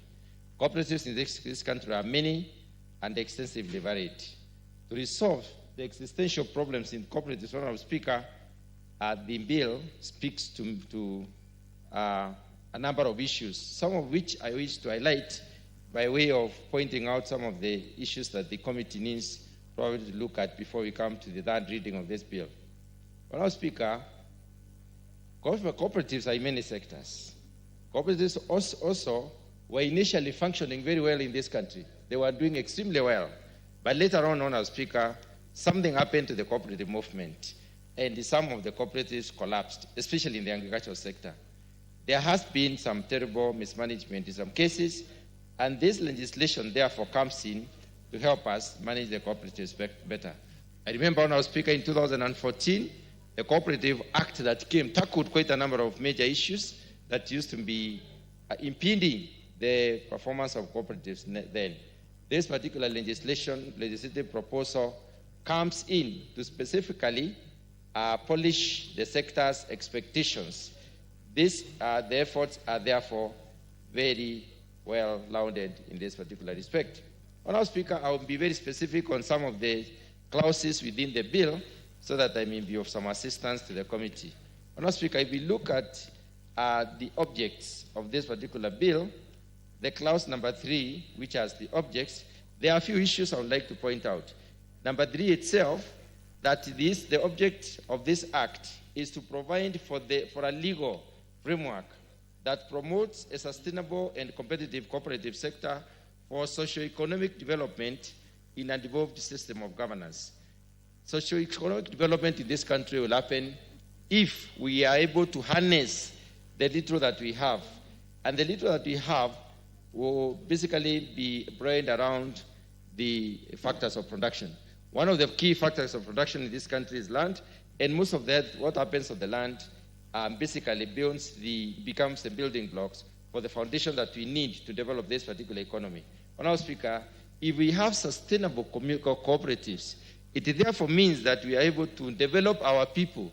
What happens in an economy, what grows an economy, is to make as many people useful as possible. The more of useful people in terms of contributing to the economic well-being of our country we have, the better we are as a country, and therefore the better we will be even in the future. If I look at part 2 of, clause 3, subclause 2, which basically starts without prejudice and goes on, specifically part B, which has specified one of the objects as the uniform norms and standards in the registration regulation, supervision, and management of the cooperatives. We are saying there should be no selective treatment when it comes to cooperatives. There should be no sacred cows. So-called cooperatives should be uniformly treated in this particular country. Madam Speaker, there are some, if you look at subclause 2D, in terms of the object 2D, we talks about the areas of concurrence, jurisdiction in promotion, registration, regulation, and supervision of cooperatives have been highlighted and picked. These cross-references makes it important to anchor this particular act in the existing legislation so that the cross-referencing is enabled. And therefore, it becomes a better law as probably, that we had before. Madam Speaker, I also underlook at clause 4, especially where we are talking about the cooperative principles. And it is violation of these principles which led to the collapse of the cooperatives. The principle of voluntary and open membership. When members are put into a cooperative and they do not agree, there is no homogeneity of the membership. There is no tying, glue for the members, then we have a problem. Democratic, member control. Democracy lacks in quite a number of cooperatives. We have some levels of dictatorship, and this makes it impossible for cooperatives to run properly.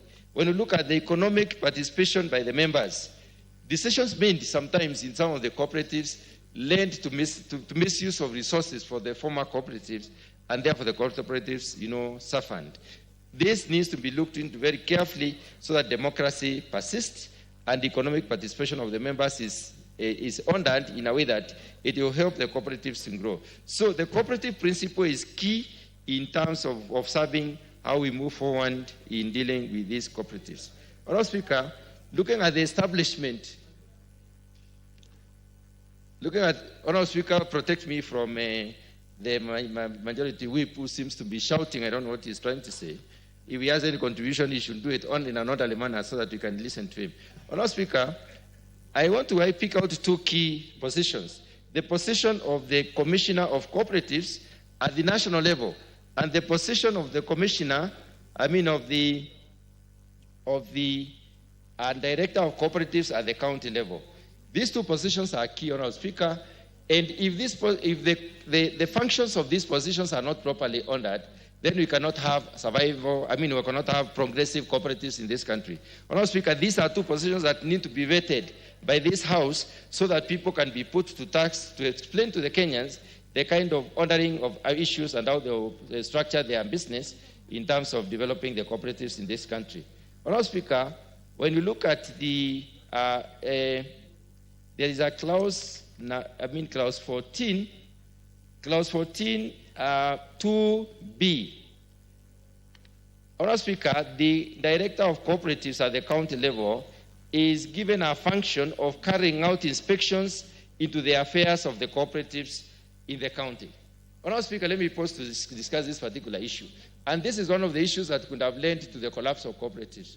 Honourable Speaker, when somebody is given the mandate or the power to inspect cooperatives, and that goes further to give them the leeway to take decisions, and especially decisions these are decisions that lead to the development of those cooperatives.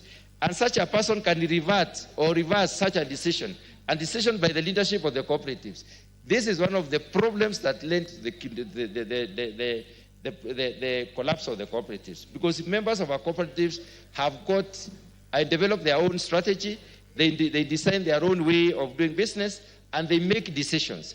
Once their decision is affected or changed by an individual who does not even belong to the cooperatives, then it makes the cooperative membership uncomfortable, and therefore it is possible that these cooperatives may not move on as probably expected. Honourable Speaker, I would like to also mention clause number 14.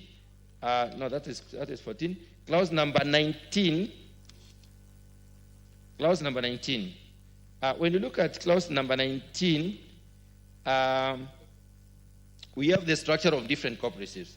The primary cooperatives, the secondary cooperatives, the cooperative federations, and the apex. The fact that we have this tiered arrangement of cooperatives should completely and link it. I mean, the ordering should not be be associated with the power to manage the issues of the cooperatives under. In other words, secondary cooperatives should not lord over primary cooperatives. The apex cooperative as union should not lord over the others which are below it. And therefore, it is important for us to take caution on that particular issue. Honourable Speaker, clause 25E, which speaks to the fact that one of the roles of the apex cooperative is to provide mechanism and framework for alternative dispute resolution for the cooperatives. I would like to suggest that, Honourable Speaker, by way of amendment, and probably the committee has looked at this particular issue, dispute resolution should not be in an institution. We should set an embedded body to deal with disputes within the cooperatives so that we do not bring in mischief that probably would lead to problems.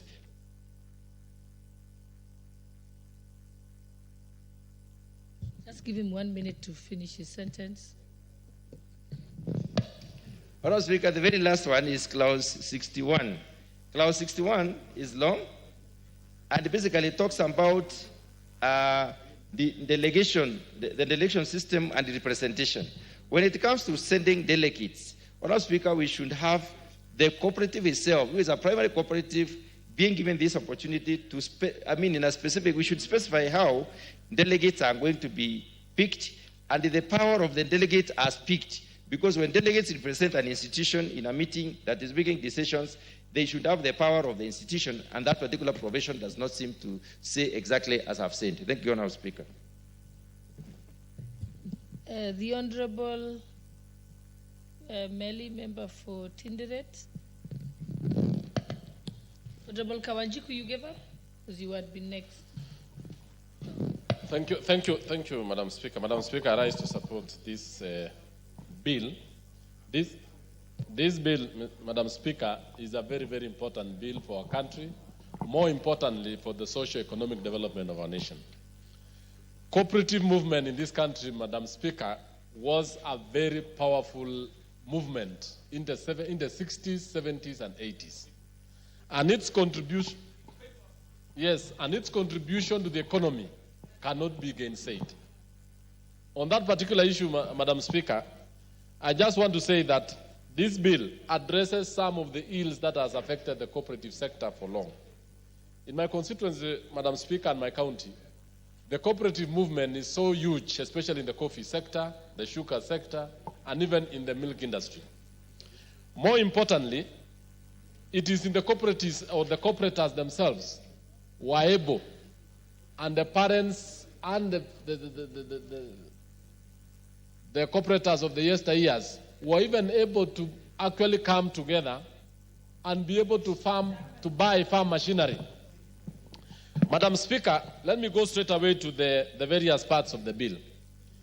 That this bill seeks to actually re-establish the cooperative movement in this country as a force to reckon with in terms of economy and even social development. In fact, part 2 of the bill proposes to establish the office of the Commissioner for Cooperative Development and at the national level, and the office of the Director of Cooperatives at the county level. It goes on to actually explain what these two offices will do so as to promote the cooperative movement. Mr. Speaker, this is very important because it has also goes further to show the various structures or levels of cooperatives. In this country, we have the primary cooperatives, which are actually the small cooperatives in the rural sector. We have the secondary cooperative societies, the Federation of Cooperatives, and I want to say this. We also have the apex cooperatives, and even those which come together and are even engaged in activities that promote the socio-economic development. I want to say one thing, especially on coffee and even the tea sector. Through the well-managed cooperative sector, farmers have been able to even pay fees for their children. They have been even able to pay medical fees, medical bills. They can even further move on and even engage in savings and credit, even those in housing sector. One of the things that this bill tries to address is the issue of registration of cooperatives. That is in Part 5. Part 4, which deals with the procedures for registration, amendment of bylaws, and protection of cooperatives and SACCO identity. Madam Speaker, one of the things that is affecting cooperatives, and more importantly, even in the SACCO, is the issue of registration, bylaws, and by extension, what the cooperatives, how the cooperatives are going to be protected against scrupulous individuals. The bylaws that have been established in this particular bill are very explicit on the membership, they are very explicit on the registration, and more importantly, on how to guard the sector out of bad practices. Part 4 of the bill, Madam Speaker, provides for the rights and liabilities of members. The provision also includes the qualification for membership, share capital, and transfer of shares.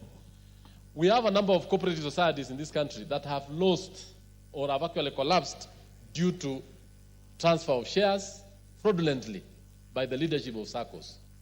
They have also collapsed because the membership is not very clear, because the register of cooperatives, because I participate because I'm a member of the cooperative movement, the register of cooperatives is not also very clear. In this case, the individuals who are involved in this, especially the leaders of the society, when a SACCO has been registered, the membership has to be kept in a very good register. It has to be kept by the Commissioner of Cooperatives, and the shares of that particular cooperatives cannot be changed anyhow, which has actually led to some members losing what they have because of that particular lack of clause. Madam Speaker, in Part 6 of the bill, Part 6 of the bill provides for the duties of cooperatives, which include the responsibility to maintain active fiscal location. Madam Speaker, sometimes we have what we call briefcase cooperatives. They do not have offices, physical addresses. Madam Speaker, there's a lot of importance on a physical address. At times, many people take it for granted why we need a physical office. It is for the members to know and to be able to fix the kind of place and time they can meet regularly. Instances where briefcase cooperatives have been established, members have been swindled. In this particular case, Madam Speaker, it also gives it also provides actual fiscal location, copies of the Act and the bylaws, preparation of the budget, and books of accounts. All these particular are very important. It is not, our cooperative cannot be run by word of mouth. All the audited accounts, they shall be provided for to the members. And this bill is actually very important because as the members sit, as the members invest, they should know that all those verifiable documents, like the books of accounts, all what the SACCO is doing, actually in that particular place.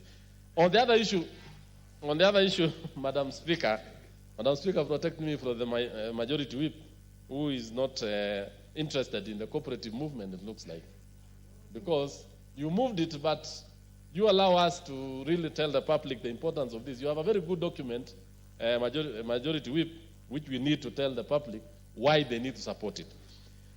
Madam Speaker, on Part 8 of the bill provides for the procedures for the amalgamation and division in cooperatives, including primary and secondary cooperatives, also resolutions, notification, and creditors' distributions of assets and liabilities, and the role of the Commissioner of Cooperatives. This is an aspect where, at times, cooperatives do merge.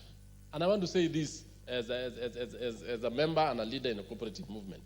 Where some small cooperatives merge because of their economies of scale. We've seen a number of smaller cooperatives, actually splinter cooperatives, getting out of the big ones. We want to advise the crop-based cooperatives, the housing-based cooperatives, and even the salaried, or what we call the SACCOs-based cooperatives. It is good for them to really merge. And when they merge, they should know that their rights, their privileges, and even what they are owed are always protected because of this particular part of the bill. With those many remarks, Madam Speaker, I want to say that this bill is very important, very vital for our economy, and more importantly, for the development of the cooperative sector. I want to say that counties like agriculture cooperatives is very, very vital in the devolution movement. And the creation of the what we call the cooperative technical forum committee, which is government relations committee, will enable the national government and the county government to relate well, especially in improving cooperative movement in this country. I support this particular bill, Madam Speaker. Thank you. The Honourable Member for Likoni, Honourable Mishimboko. Thank you, Madam Speaker. Madam Speaker, I stand to support this bill by Honourable Osoro. Honourable Speaker, this bill talks about cooperative movement in our country, and more so in particular the Saving and Credit Cooperative Organization, what we call SACCO. Madam Speaker, this cooperative, they are very instrumental in terms of pooling capitals or rather resources, Honorable Speaker. Honorable Speaker, they also facilitate job creation, they also facilitate economic growth and social development, Madam Speaker. Madam Speaker, I'm very much impressed by this bill because it talks about 4-tier cooperative structure. The first structure is the primary cooperative, where members can engage directly. The second one, it talks about secondary cooperative, where there is what we call mutual support within the members. There is what also we call cooperative federation, where it talks about the network of the cooperatives. And we have what we call apex cooperatives, which is the highest level, which takes all the cooperatives together. Madam Speaker, having these 4 tiers, it means the governance and accountability is going to be very clear. And that is why we are going to avoid so many wrangles and to ensure that members benefit as members of the cooperative. Madam Speaker, if I look on clause 11.1, which I quote, it states, there is established in each county the office of the county director of cooperatives. Madam Speaker, this means there will be a new breath of life for our local economies. It means the administrative functions will go closer to the members at the grassroots level. Because, Madam Speaker, when you are talking about devolution, devolution has to go in so many aspects. And that is why having that director at the grassroots level, or rather at the county level, it means even more bureaucracies which are at the national level are going to be avoided. Madam Speaker, if I also look on this bill, clause 62.5a, and I want to quote, which says, in constituting its board of directors, a cooperative shall ensure that not more than 2/3 of the directors are of the same gender. Madam Speaker, we have been talking every day that this law has to be implemented. And you know, Madam Speaker, in any organization which is well inclusive, all inclusive, that means we have women, we have men, we have the vulnerable groups, we have the marginalized groups, we have those, even maybe the economy is very low, but they are also being included in this organization. Madam Speaker, I think we'll be assisting all Kenyans, and that is why I want to support this. Madam Speaker, you can also remember there have been many fraud, and we need to put some mechanism to ensure Kenyans are being protected. And I've seen in this bill, in clause 41, clause 43, and clause 44, which talks about how to protect members from fraudulent schemes. We have been having so many schemes in this country. And these people, they come, they entice us, they tell us so many good things, that we are going to be rich at a go or what, and so many things. But because of this bill, we are going to have some protection. And that is why I support it. My last will be clause 73.1, we stipulate that if an employee has paid the employer the deduction for the SACCO, and the employer does not pay that deduction to the relevant SACCO, then he's going to be liable to pay that deduction, and also if there is any penalty or any interest, is going to pay that. Honorable Speaker, I've been told that there is no time, we have to go to the Committee of All House, but I had a lot to say because cooperative movements are the ones which have made individual businesses as a country to thrive in terms of growth in our economy. I support. I thank you, Madam Speaker. Thank you. And lastly, we have the Honorable Member for Githunguri, Honorable Gathoni Wamushomba, then we'll close that debate. Thank you very much. I'm honored indeed to participate and to be on record that I have supported this bill because this is what we have been waiting for, Madam Speaker. I am a member of many cooperatives in my society, in my community, in my constituency, because obviously you know that Githunguri is one of the biggest producers of milk in the Republic of Kenya. Actually, we are the people who manage the largest milk cooperative society in Kenya and largely in East Africa. Madam Speaker, if there is anything that has made most of the producer activities in agriculture retrogress, is the mismanagement of producer cooperatives and the death of the sector in that matter. Madam Speaker, there are many cooperatives that owned even many buildings in Nairobi after having made profits in the past. When I was growing up, farmers from Murang'a owned the whole of Kirinyaga Road. Farmers from Kiambu were lending other countries money. I remember the Kiambu municipality used to lend Tanzania money that came from producer cooperatives. But something happened along the way, Madam Speaker. People who retired from civil servants, people who were fired for misconduct in government, went down to those producer cooperatives and bribed their way into the management of cooperative societies.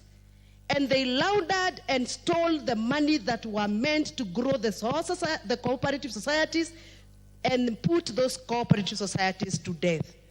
As we speak, Madam Speaker, we had a very large cooperative society that owned Imenti House, for example, and many other houses you see down at River Road, near Kikorok Road. And those cooperative societies today, Madam Speaker, they are indebted. They are supposed to be selling off those assets to cover running costs.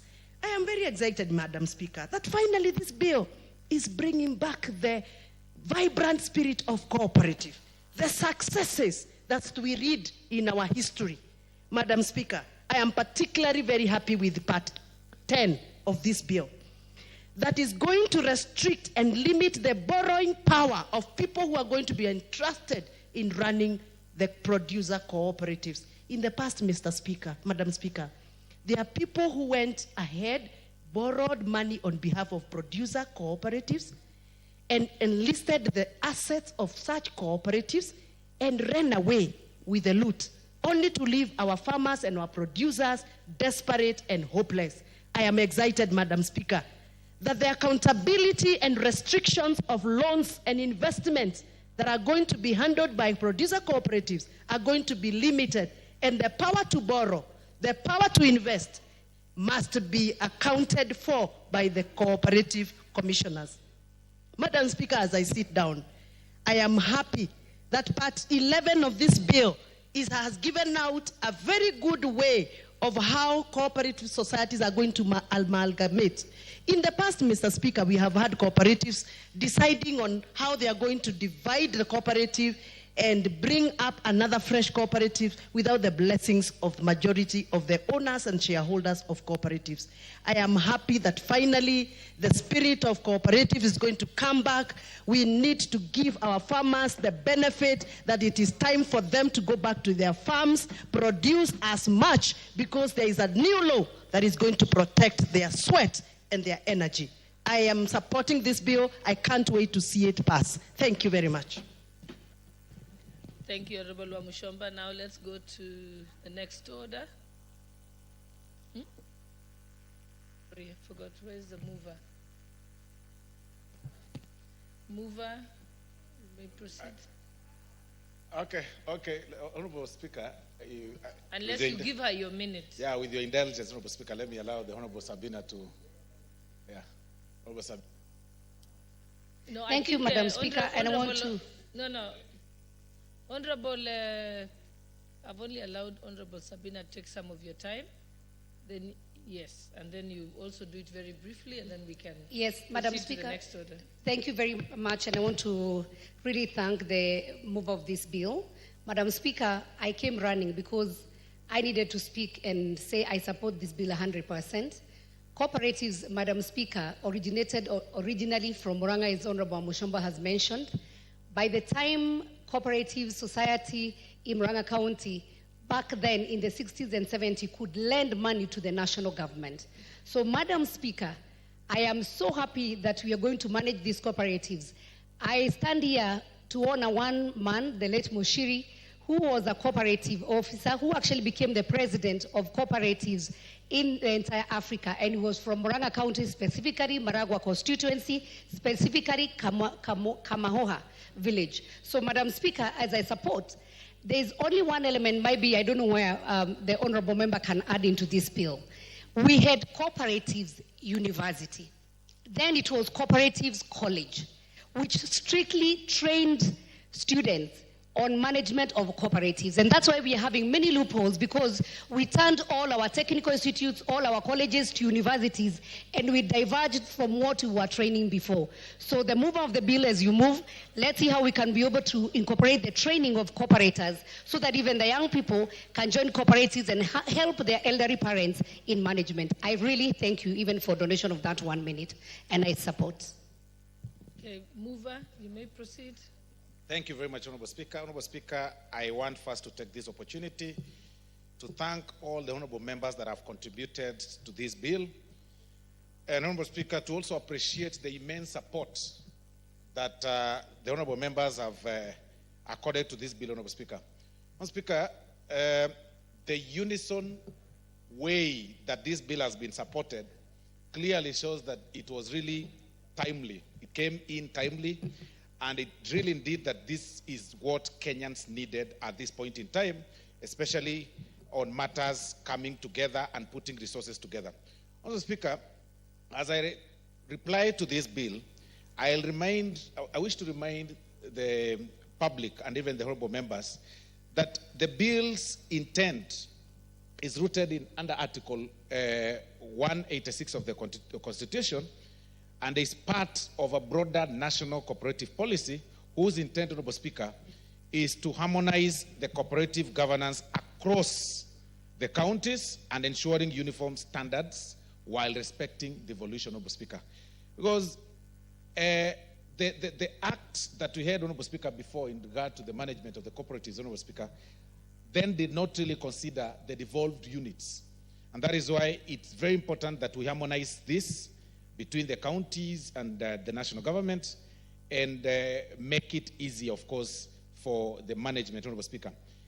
This also, Honorable Speaker, this bill also addresses the issues of the sectoral challenges that arises from the management, from the governance and financial resilience, which, of course, seeks to improve the cooperative governance by embedding principles of transparency and strong financial oversight, and thereby protecting members' investment. Because we all live in this country, we've seen people coming up, Honorable Speaker, with SACCOs, what they call SACCOs or cooperatives, and they hoodwink the Kenyans whose genuine intent of growing their wealth end up, of course, putting such investments in what they imagine would be positive impacts on growing their wealth, and they end up, of course, having those people steal their funds. And this is really prone in the entire country. This is something that everybody has faced. Some pose as cooperatives, but they end up to be pyramid schemes. We all know of the pyramid schemes that have been in existence in this country, including the DESI and all the others. And you've even seen the men of cloth, Honorable Speaker, forming cooperatives or things that they imagine would be cooperatives, and tell people we want to buy land, we want to buy property. They would do it Kenyans, and that they con them in, while carrying the Bible, billions and billions of money, Honorable Speaker. And then I don't know where the words of, you'll go to heaven without anything. I don't know whether themselves, as men of cloth, will be going to heaven carrying those billions that they've stolen from people in the name of cooperatives, Honorable Speaker. So this bill seeks to resolve such challenges because of the nature of management and transparency that is involved in this whole in this bill, Honorable Speaker, and the structure of governance, which is with the clear operational structures. It really helps in guarding the resources of the members of the public, Honorable Speaker. And finally, Honorable Speaker, the involvement of the public in this bill was very vital, because the committee went, and even the involvement of the secretariat, our secretariat that went back to the villages to listen to the common man, Honorable Speaker, to listen to them. You will see the burning desire the common man has, the burning desire the Kenyans have in having their investment put in safe places, their investment packaged in good places where they can put their trust in. Because nowadays, Honorable Speaker, it becomes very difficult to understand, to differentiate between the genuine places for investment and the fake ones. And from the public participation, Honorable Speaker, that was conducted, what came out clearly is that Kenyans want to be sure. Kenyans want to be sure that indeed the cooperatives law has been clearly streamlined to make sure that their money, Honorable Speaker, is safe and secure, Honorable Speaker. And the bill, as drafted, Honorable Speaker, has really been simplified for any person to understand in a very basic language, very, very basic, from the level of dividing the tires, primary tire, secondary tire, tertiary tire, just to make Kenyans understand that it's a very basic, it's a law that incorporates all their demands, but with very basic terms of reference or language that is easily understandable, Honorable Speaker. So I really want to appreciate the members for supporting this bill, which is very crucial for a sustainable, competitive cooperative sector aligned with the national cooperative policy, Honorable Speaker. So by passing this legislation, Honorable Speaker, this floor, Honorable Speaker, will support, this House, Honorable Speaker, will support a modern cooperative sector that upholds cooperative principles, strengthens economic inclusion, and fosters unity across Kenya's counties. Thank you, Honorable Speaker. I beg to reply. Thank you. Thank you. We shall put the question at a later date. Now we can move to the next order.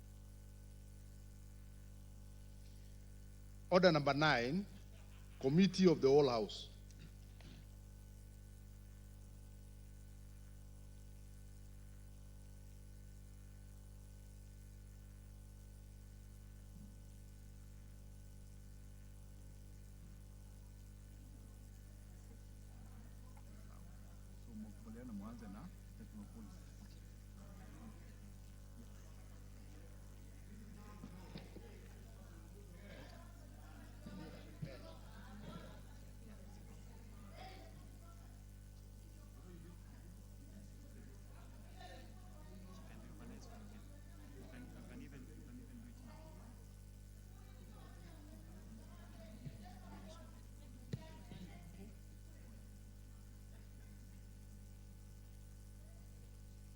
Order, members. Before we start, I'll give the first opportunity to the Honorable Osoro to put on record the reorganization. Thank you very much, Honorable Chair. Honorable Chair, I seek your indulgence and the indulgence of this House to reorganize this order number 9, that we start from Roman 2, the Technopolis Bill, National Assembly Bill number 6 of 2024, and then finish with the coffee bill, Honorable Speaker. So we just swap 2 to 1 and 1 gets to 2, Honorable Speaker. Thank you.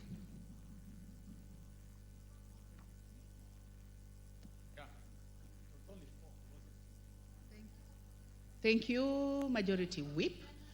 Honorable members, we are in the Committee of the Whole House, and we are starting with the Technopolis Bill, National Assembly Bill number 6 of 2024. clauses 3 and 4. I propose the question that clause 3 and 4 be part of the bill. Would there be no amendment? I now put the question that clause 3 and 4 be part of the bill. Will as many as of that opinion say aye? Will as many as of contrary opinion say nay? The ayes have it. Clause 5.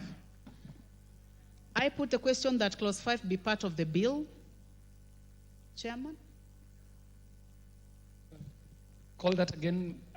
The leader of the whip had distracted me. Madam Chair, kindly call that again. Clause 5, Chairman. Madam Chair, I wish to move that clause 5 be amended as it's appearing on the order paper. And the justification for it is that this amendment now will be aligning with the objective of the bill to position a Technopolis as a premier destination for the technology-driven business, research institutions, and innovation ecosystems, and support development of Kenya's knowledge-based economy.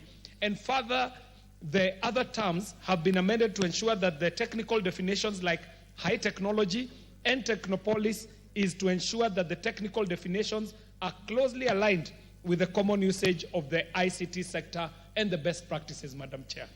Thank you, Chair. I now propose the question that clause 5 be amended as proposed by the Chair. Honorable Wilberforce Oundo, member for Funyula? No interest in that. I now put the question that clause 5 be amended as proposed by the Chair. Will as many as of that opinion say aye? Aye. Will as many as of a contrary opinion say nay? The ayes have it. I now put the question that clause 5 as amended be part of the bill. Will as many as of that opinion say aye? Aye. Will as many as of a contrary opinion say nay? The ayes have it. Clause 6. I propose the question that clause 6 be part of the bill. Chairman? Madam Chair, I propose that clause 6 be amended as appears on the order paper.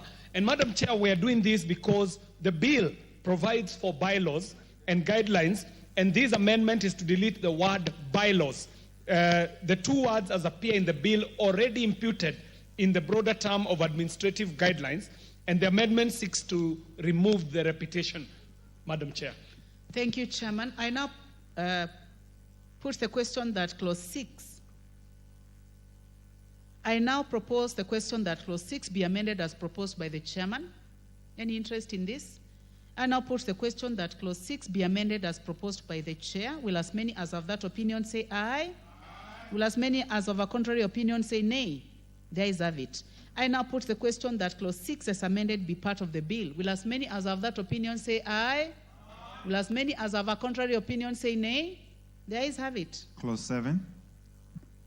I propose the question that clause 7 be part of the bill. Chair. The Honorable Dr. Ojambo Oundo. Honorable Chair, I propose that clause 7 be amended as indicated in the order paper, and the principal aim of the amendment is on 1E, that after the word appearing cabinet secretary, we include through a competitive recruitment process to allow the process to be open and not just basically amount to cherry picking or for the cabinet secretary to pick members of their own choice. And I can say, Honorable Chair, again, the same is addressed by the new subclause 6. So I just wondered if the Chair would agree, we just buttress it and make it a process to be more competitive, so that you see, the cabinet secretary does not just pick anybody feels like, but there must be a competitive process. This is ICT, and it will be less costly because you can use the website, you can do what members apply. So to be a semblance of a competitive recruitment process for the members where the cabinet secretary is allowed to appoint in the board of directors. Thank you, Honorable Chair. I propose the question that clause 6 be amended, clause 7 be amended as proposed by the Honorable Oundo. Chair. Honorable Chair, I have additional amendments that I would want to do to clause 7, and it is as they appear on the order paper. And the justification is because this is an emerging technologies space. Honorable Chair, we will first of all exhaust the amendment by the Honorable Ojambo Oundo. we would like to have your views on the amendment. Do you agree? Are you in support? Madam Chair, we are in support with the amendments presented by Dr. Oundo. Kindly. The Honorable Mishimboko, Commissioner. Yeah, thank you, Madam Speaker. Madam Speaker, I also want to support what Honorable Oundo has made in terms of amendment, because apart from being competitive, it will also ensure accountability and transparency. I support.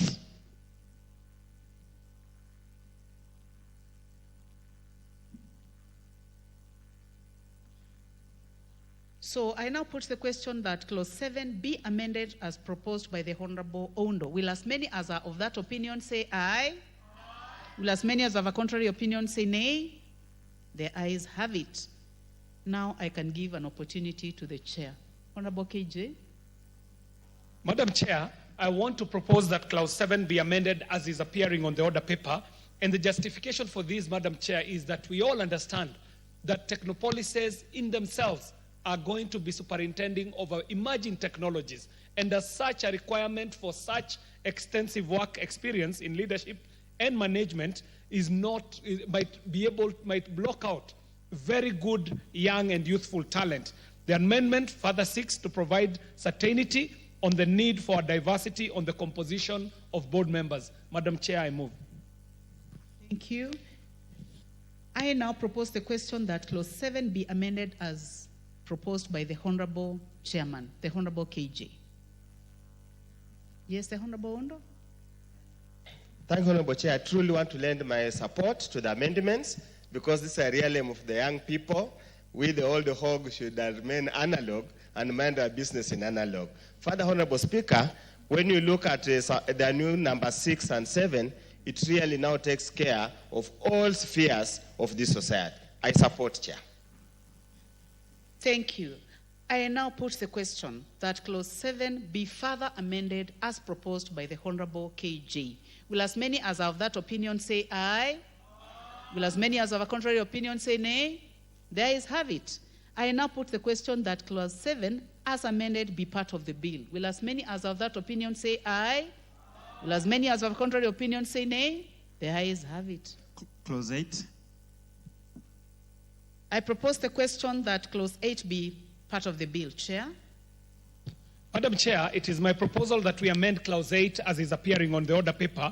And the justification for this, Madam Chair, is that this bill, as proposed, had omitted to provide for the criteria for the vacation from office of the chairperson of the board, and the amendment seeks to provide a remedy for the same. Madam Chair, I move. Thank you. I propose the question that Clause 8 be amended as proposed by the Chair. Honorable Mishi, is your interest in this? I just want to support because it is in order.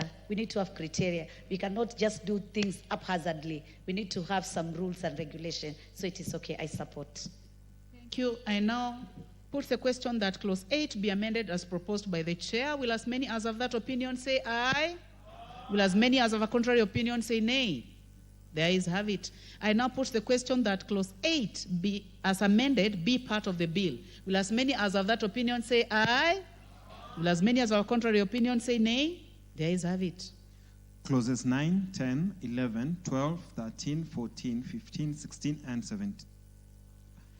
I propose the question that Clause 9, 10, 11, 12, 13, 14, 15, and 16 be part of the bill. There being now amendment, I now put the question that Clauses 9, 10, 11, 12, 13, 14, 15, 16 be part of the bill. Will as many as have that opinion say aye? Will as many as have a contrary opinion say nay? The ayes have it. Clause 17. I propose the question that Clause 17 be part of the bill. Chairman. Madam Chair, I propose that this Clause 17 be amended the way it appears on the order paper. And the justification for this, Madam Chair, is that the bill is amended to provide an additional feature of technopolises to incorporate not just national, but also global challenges that may appear. And I want to give a little credit to the member, Farah, who is also sitting in the Presidium, for noting that Technopolises exist as Technopolis, if it is one, and Technopoli and Technopolises in majority. Thank you very much, Madam Chair. Honorable Farah Maalim. Honorable Maalim. Honorable Maalim. I concur and I support the chair in this amendment. Thank you. I now propose the question that clause 17 be amended as proposed by the chair. Honorable Undo. Chair, I support, the jargons being used are so high sounding, they are scary. Please come back down to where we are, but I support. I put the question. I now put the question that clause 17 be amended as proposed by the chair. Will as many as have that opinion say aye? Will as many as have a contrary opinion say nay? The ayes have it. I now put the question that clause 17 as amended be part of the bill. Will as many as have that opinion say aye? Will as many as have a contrary opinion say nay? The ayes have it. Clauses 18, 19, 20, 21, 22, and 23. I propose the question that clauses 18, 19, 20, 21, 22, and 23 be part of the bill, and there be no amendment. I now put the question. On 21. Honorable Chair, that will come later. I now put the question that clauses 18, 19, 20, 21, 22, and 23 be part of the bill. Will as many as have that opinion say aye? Will as many as have a contrary opinion say nay? The ayes have it. Clause 24. I propose the question that clause 24 be part of the bill. Chair. Madam Chair, my proposal is that clause 24 be amended as it is appearing on the order paper. And this is so that the proposed subclause is provided for to enhance the substantive and procedure of due process that seeks to require the authority to notify an applicant of any refusal to issue a permit. Madam Chair, I move. Thank you, Chair. I propose the question that clause 24 be amended as proposed by the chairman. I now put the question that clause 24 be amended as proposed by the chair. Will as many as have that opinion say aye? Will as many as have a contrary opinion say nay? The ayes have it. I now put the question that clause 24 as amended be part of the bill. Will as many as have that opinion say aye? Will as many as have a contrary opinion say nay? The ayes have it. Clauses 25, 26, 27, 28, 29, 30, 31, 32, and 33. I propose the question that clause 25, 26, 27, 28, 29, 30, 31, 32, and 33 be part of the bill. There be no amendments. I now put the question that clauses 25, 26, 27, 28, 29, 30, 31, 32, 33 be part of the bill. Will as many as have that opinion say aye? Will as many as have a contrary opinion say nay? The ayes have it. Clause 34. I propose the question that clause 34 be part of the bill. Chair. Honorable KJ. Madam Chair, I move that clause 34 be amended as is appearing on the order paper. And Madam Chair, the undue flexibility that had been given earlier to the authority may be subject to abuse because paragraph E, as had been drafted in the bill, was giving authority the power to set out such further information as the authority may consider necessary. And we thought this could be subject to abuse. So we are amending it as appearing on the order paper, Madam Chair. I move. Thank you, Chair. I propose the question that clause 34 be amended as proposed by the Chair. I now put the question that clause 34 be amended as proposed by the Chair. Will as many as have that opinion say aye? Will as many as have a contrary opinion say nay? The ayes have it. I now put the question that clause 34 as amended be part of the bill. Will as many as have that opinion say aye? Will as many as have a contrary opinion say nay? The ayes have it. Clause 35. I propose the question that clause 35 be part of the bill. Chairman.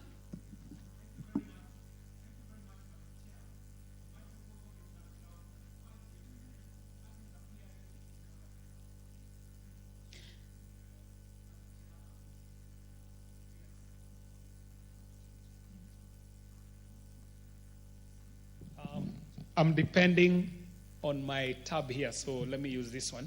Madam Chair, it is my proposal that we amend clause 35 as is appearing on the order paper.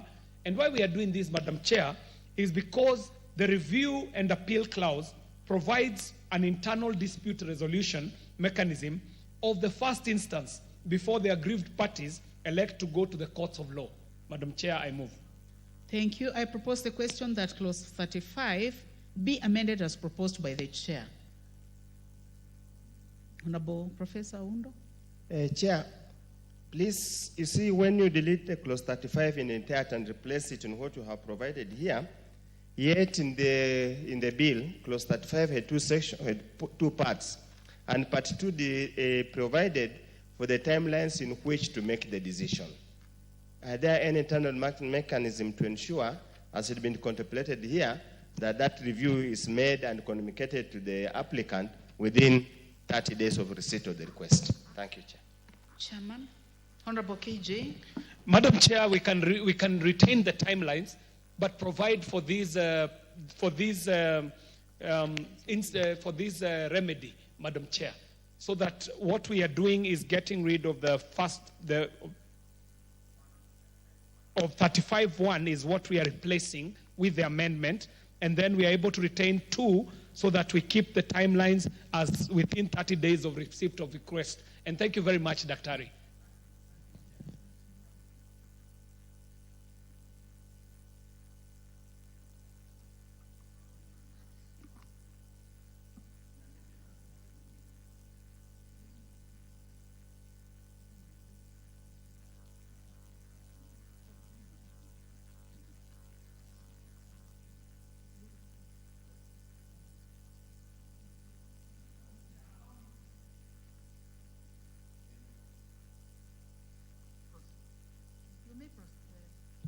Madam Chair, allow me to take this again.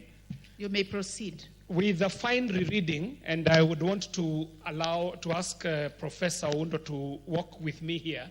The provisions that we are giving is for an internal mechanism of dispute resolution that will in itself take care of the timelines, Dr. Undo. So kindly let's delete 35 and replace it with the amendment as appears on the order paper. I now put the question that clause 35 be amended as proposed by the chair. Will as many as are of that opinion say aye? Will as many as have a contrary opinion say nay? The ayes have it. I now put the question that clause 35 as amended be part of the bill. Will as many as have that opinion say aye? Will as many as have a contrary opinion say nay? The ayes have it. Clauses 36 and 37. I propose the question that clause 36 and 37 be part of the bill, and there be no amendment. I now put the question that clause 36 and 37 be part of the bill. Will as many as have that opinion say aye? Will as many as have a contrary opinion say nay? The ayes have it. Clause 38. I propose the question that clause 38 be part of the bill, Chairman. Madam Chair, it is my proposal that clause 38 be amended as it is appearing on the order paper. This proposed amendment provides a useful sanction in restricting an activity as an enforcement measure for violation which may have been inadvertently omitted in the bill. Madam Chair, I do move. Thank you, Chair. I propose the question that clause 38 be amended as proposed by the chair. I now put the question that clause 8 be amended as proposed by the chair. Will as many as have that opinion say aye? Will as many as have a contrary opinion say nay?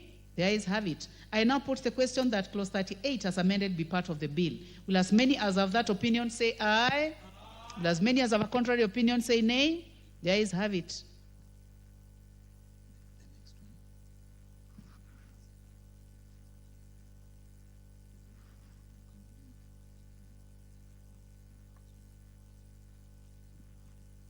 Clauses 39, 40, 41, 42, 43, 44, 45, 46, 47, 48, 49, 50, 51, 52, 53, 54, 55, 56, 57, 58, 59, 60, and 61. Thank you. I propose the question that clauses 39 to 61 be part of the bill. And there be no amendment, I now put the question that clauses 39 to 61 be part of the bill. Will as many as have that opinion say aye? Will as many as have a contrary opinion say nay? The ayes have it. Clause 62. I propose the question that clause 62 be part of the bill, Chairman. Madam Chair, allow me to move that clause 62 be amended as it appearing on the order paper. And the proposed amendment is seeking to clarify that the subclauses 1 and 2 are distinct and severable in terms of providing for the incentives that extend to the Technopolis. I move, Madam Chair. Thank you, Chair. I propose a question that clause 2 be amended as proposed by the chairman. Honorable Wilberforce Oundo. Honorable Silvana Sosoro. Honorable Mishimboko, Commissioner.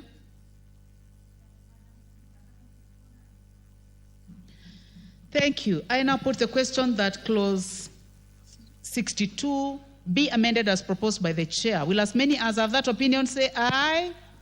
Will as many as have contrary opinion say nay? The ayes have it. I now put the question that clause 62 as amended be part of the bill. Will as many as have that opinion say aye? Will as many as have a contrary opinion say nay? The ayes have it. Clause 63. I propose the question that clause 63 be part of the bill. And there be no amendment, I now put the question that clause 63 be part of the bill. Will as many as have that opinion say aye? Will as many as have a contrary opinion say nay? The ayes have it. Clause 64. I propose the question that clause 64 be part of the bill. Chairman, you have an amendment.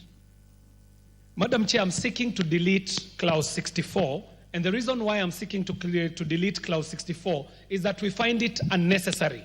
This is because all the penalties have been provided for in the specific provisions of the bill where an offense has been created. Madam Chair, I do move. Thank you. I propose the question that clause 64 be deleted as proposed by the chair. Yes, Honorable Ondo, Professor. Probably chair needs to be a bit careful here. As much as you are very thorough and detailed in legislation, there will be an offense that will be forgotten, will be an offense that will be provided for any part of the bill that no specific fine or sanction is provided for, and that's why it's normally a general practice to put there a general penalty clause to cover any eventualities or any unknowns. I just beg we rethink about it so that we do not have a situation where we pick something has happened and we have no recourse. Thank you, Chair.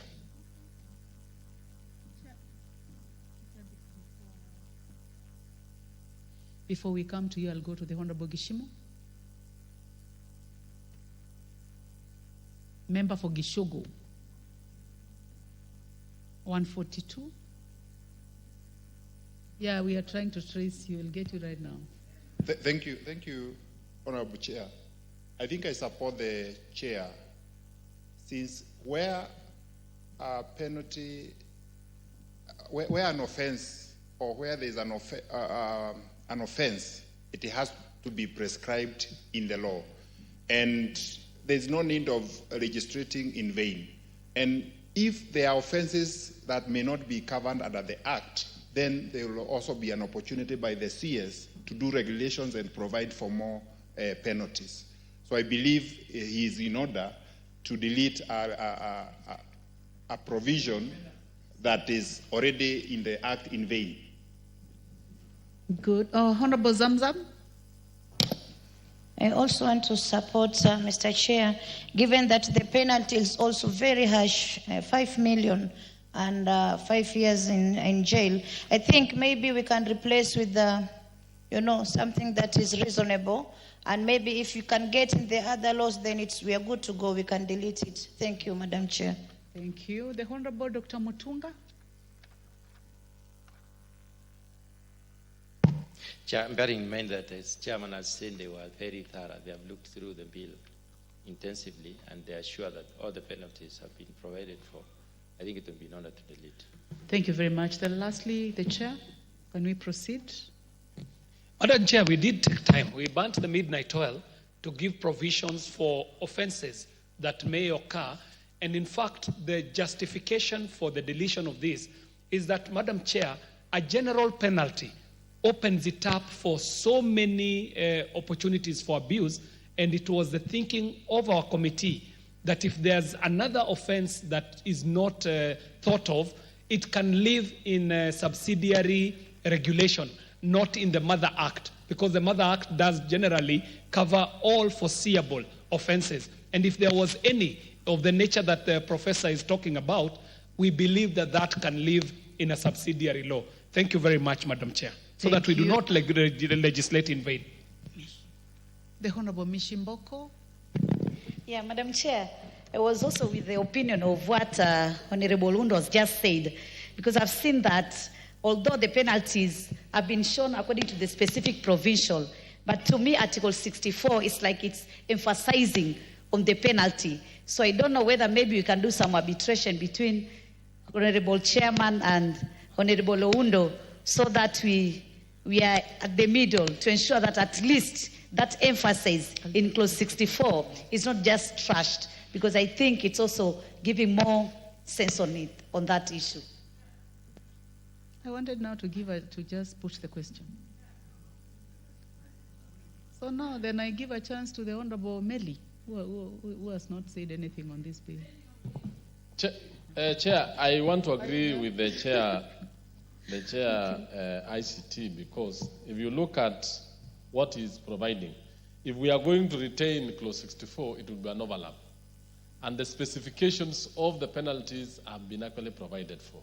So actually, Madam Speaker, I think the chair and the committee are right, and therefore we need to delete that clause. Thank you. Yes, so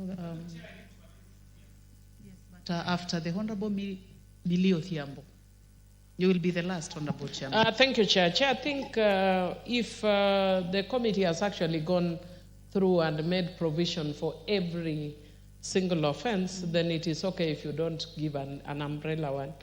But that therefore means that you have actually gone through and you are sure that there is no offense that is provided, because you cannot also provide for an offense that is not in the bill. So I think I would support the chair on this. Thank you. The Honorable Farah Maalim.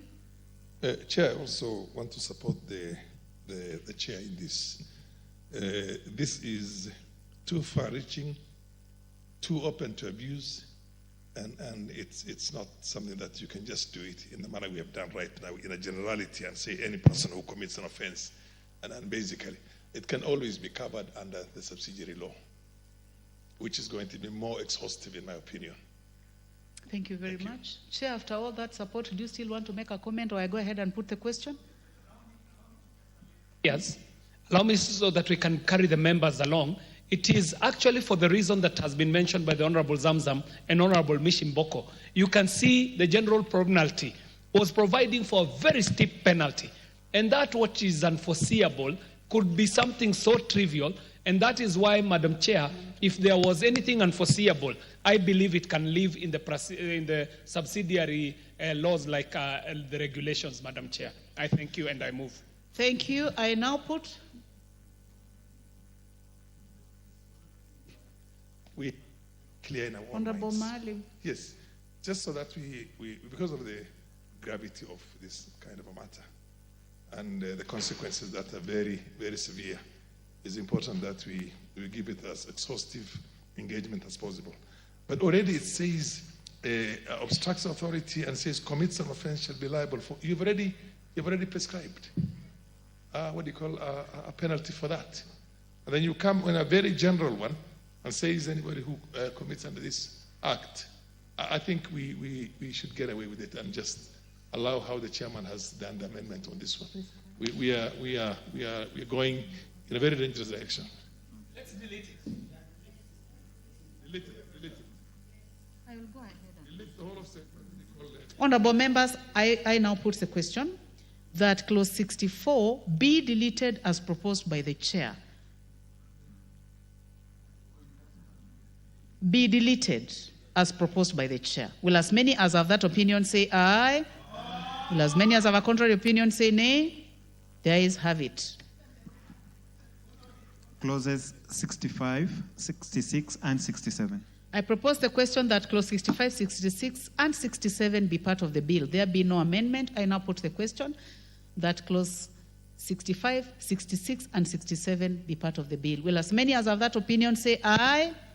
Will as many as have a contrary opinion say nay? The ayes have it. New clauses. New clause 21A.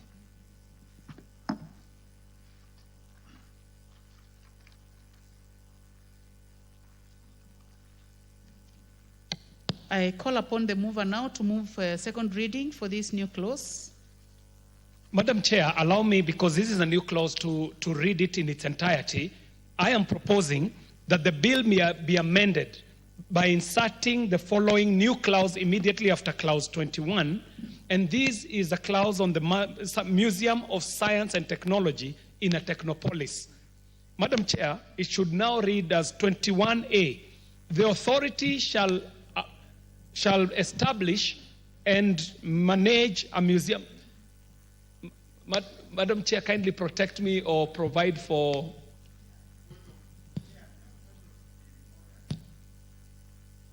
Point of order, Chair. On the matter of the new clause? Yes, just procedural matter. Okay. It's not really necessary for him to read the entire bill, because if we did that, then, Honorable Chair, we'll never finish legislation process. We are capable of reading, just mentioned as prescribed in the order paper. You will paraphrase. What is out of order, Honorable Minority Whip? Honorable Millie Odhiambo. Thank you, Chair. For me, it's two issues.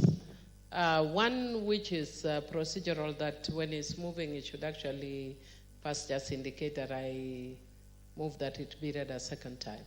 Before then he explains. But secondly, even though it's a bit preemptive, I think because you want to set up a museum, I think the House has spoken to this issue, because that makes it a money bill. And I don't know if we are allowed to do that at this stage. Chair, maybe you can advise us on that.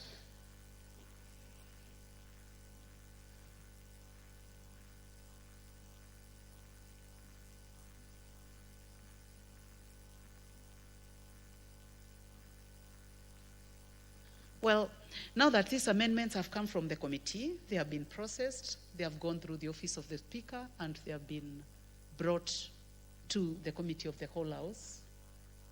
At this point in time, I would like to allow the Chair to proceed.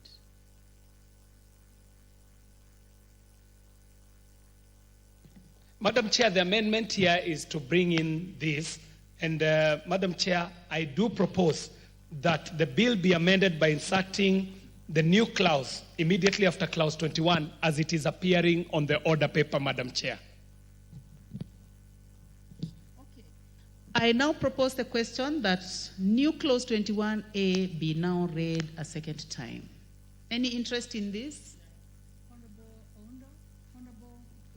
Chair, I sincerely and heartily support, even though Minority Whip has raised a constitutional issue that rests somewhere else, but I sincerely support.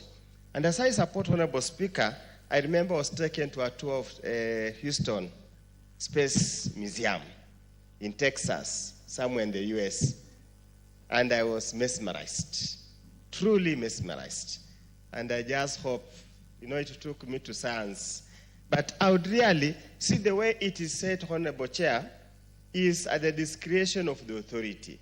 The authority may.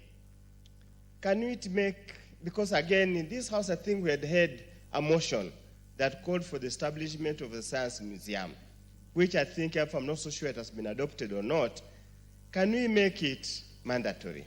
Because may is discretionary, it might never happen or it might happen.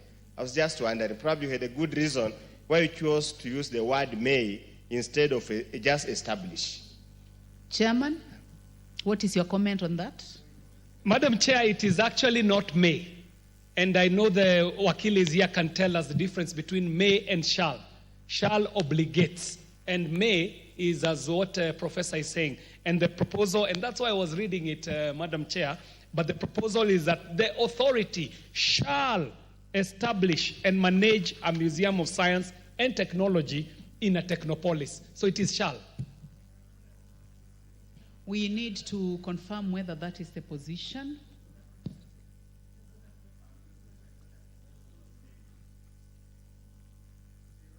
Reads may, unfortunately.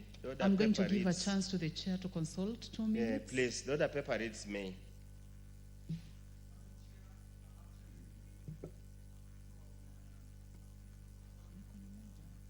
is actually shall. So I wish it would reflect on the order paper as it is on the substantive one.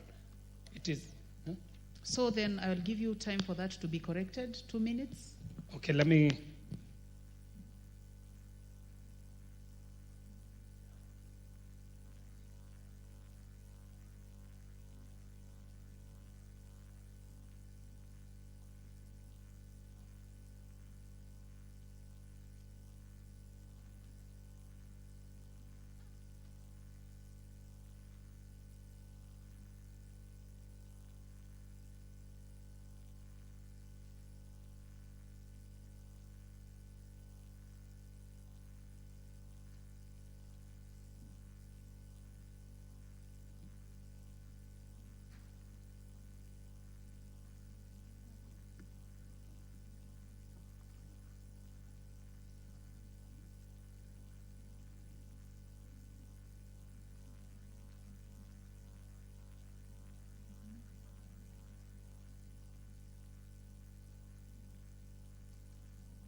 You may proceed, Chairman.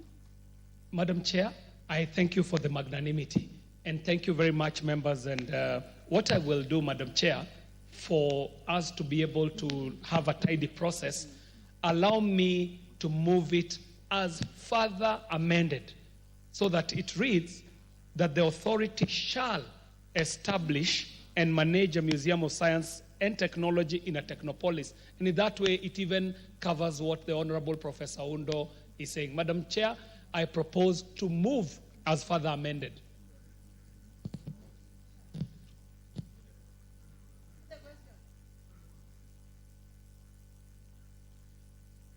Honorable Farah? I want to concur with Honorable Millie Mabona.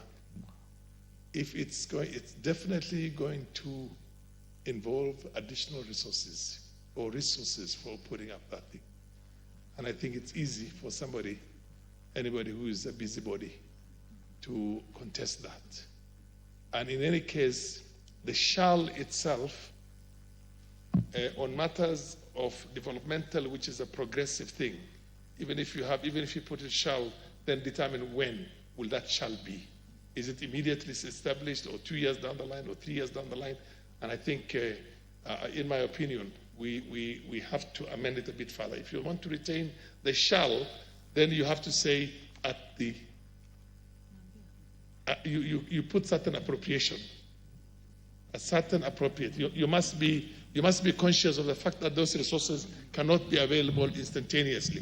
And if you put it shall, so if you leave it to May, then of course it's there. You can put it in the programs and also in the development plan for this Technopolis or Polis.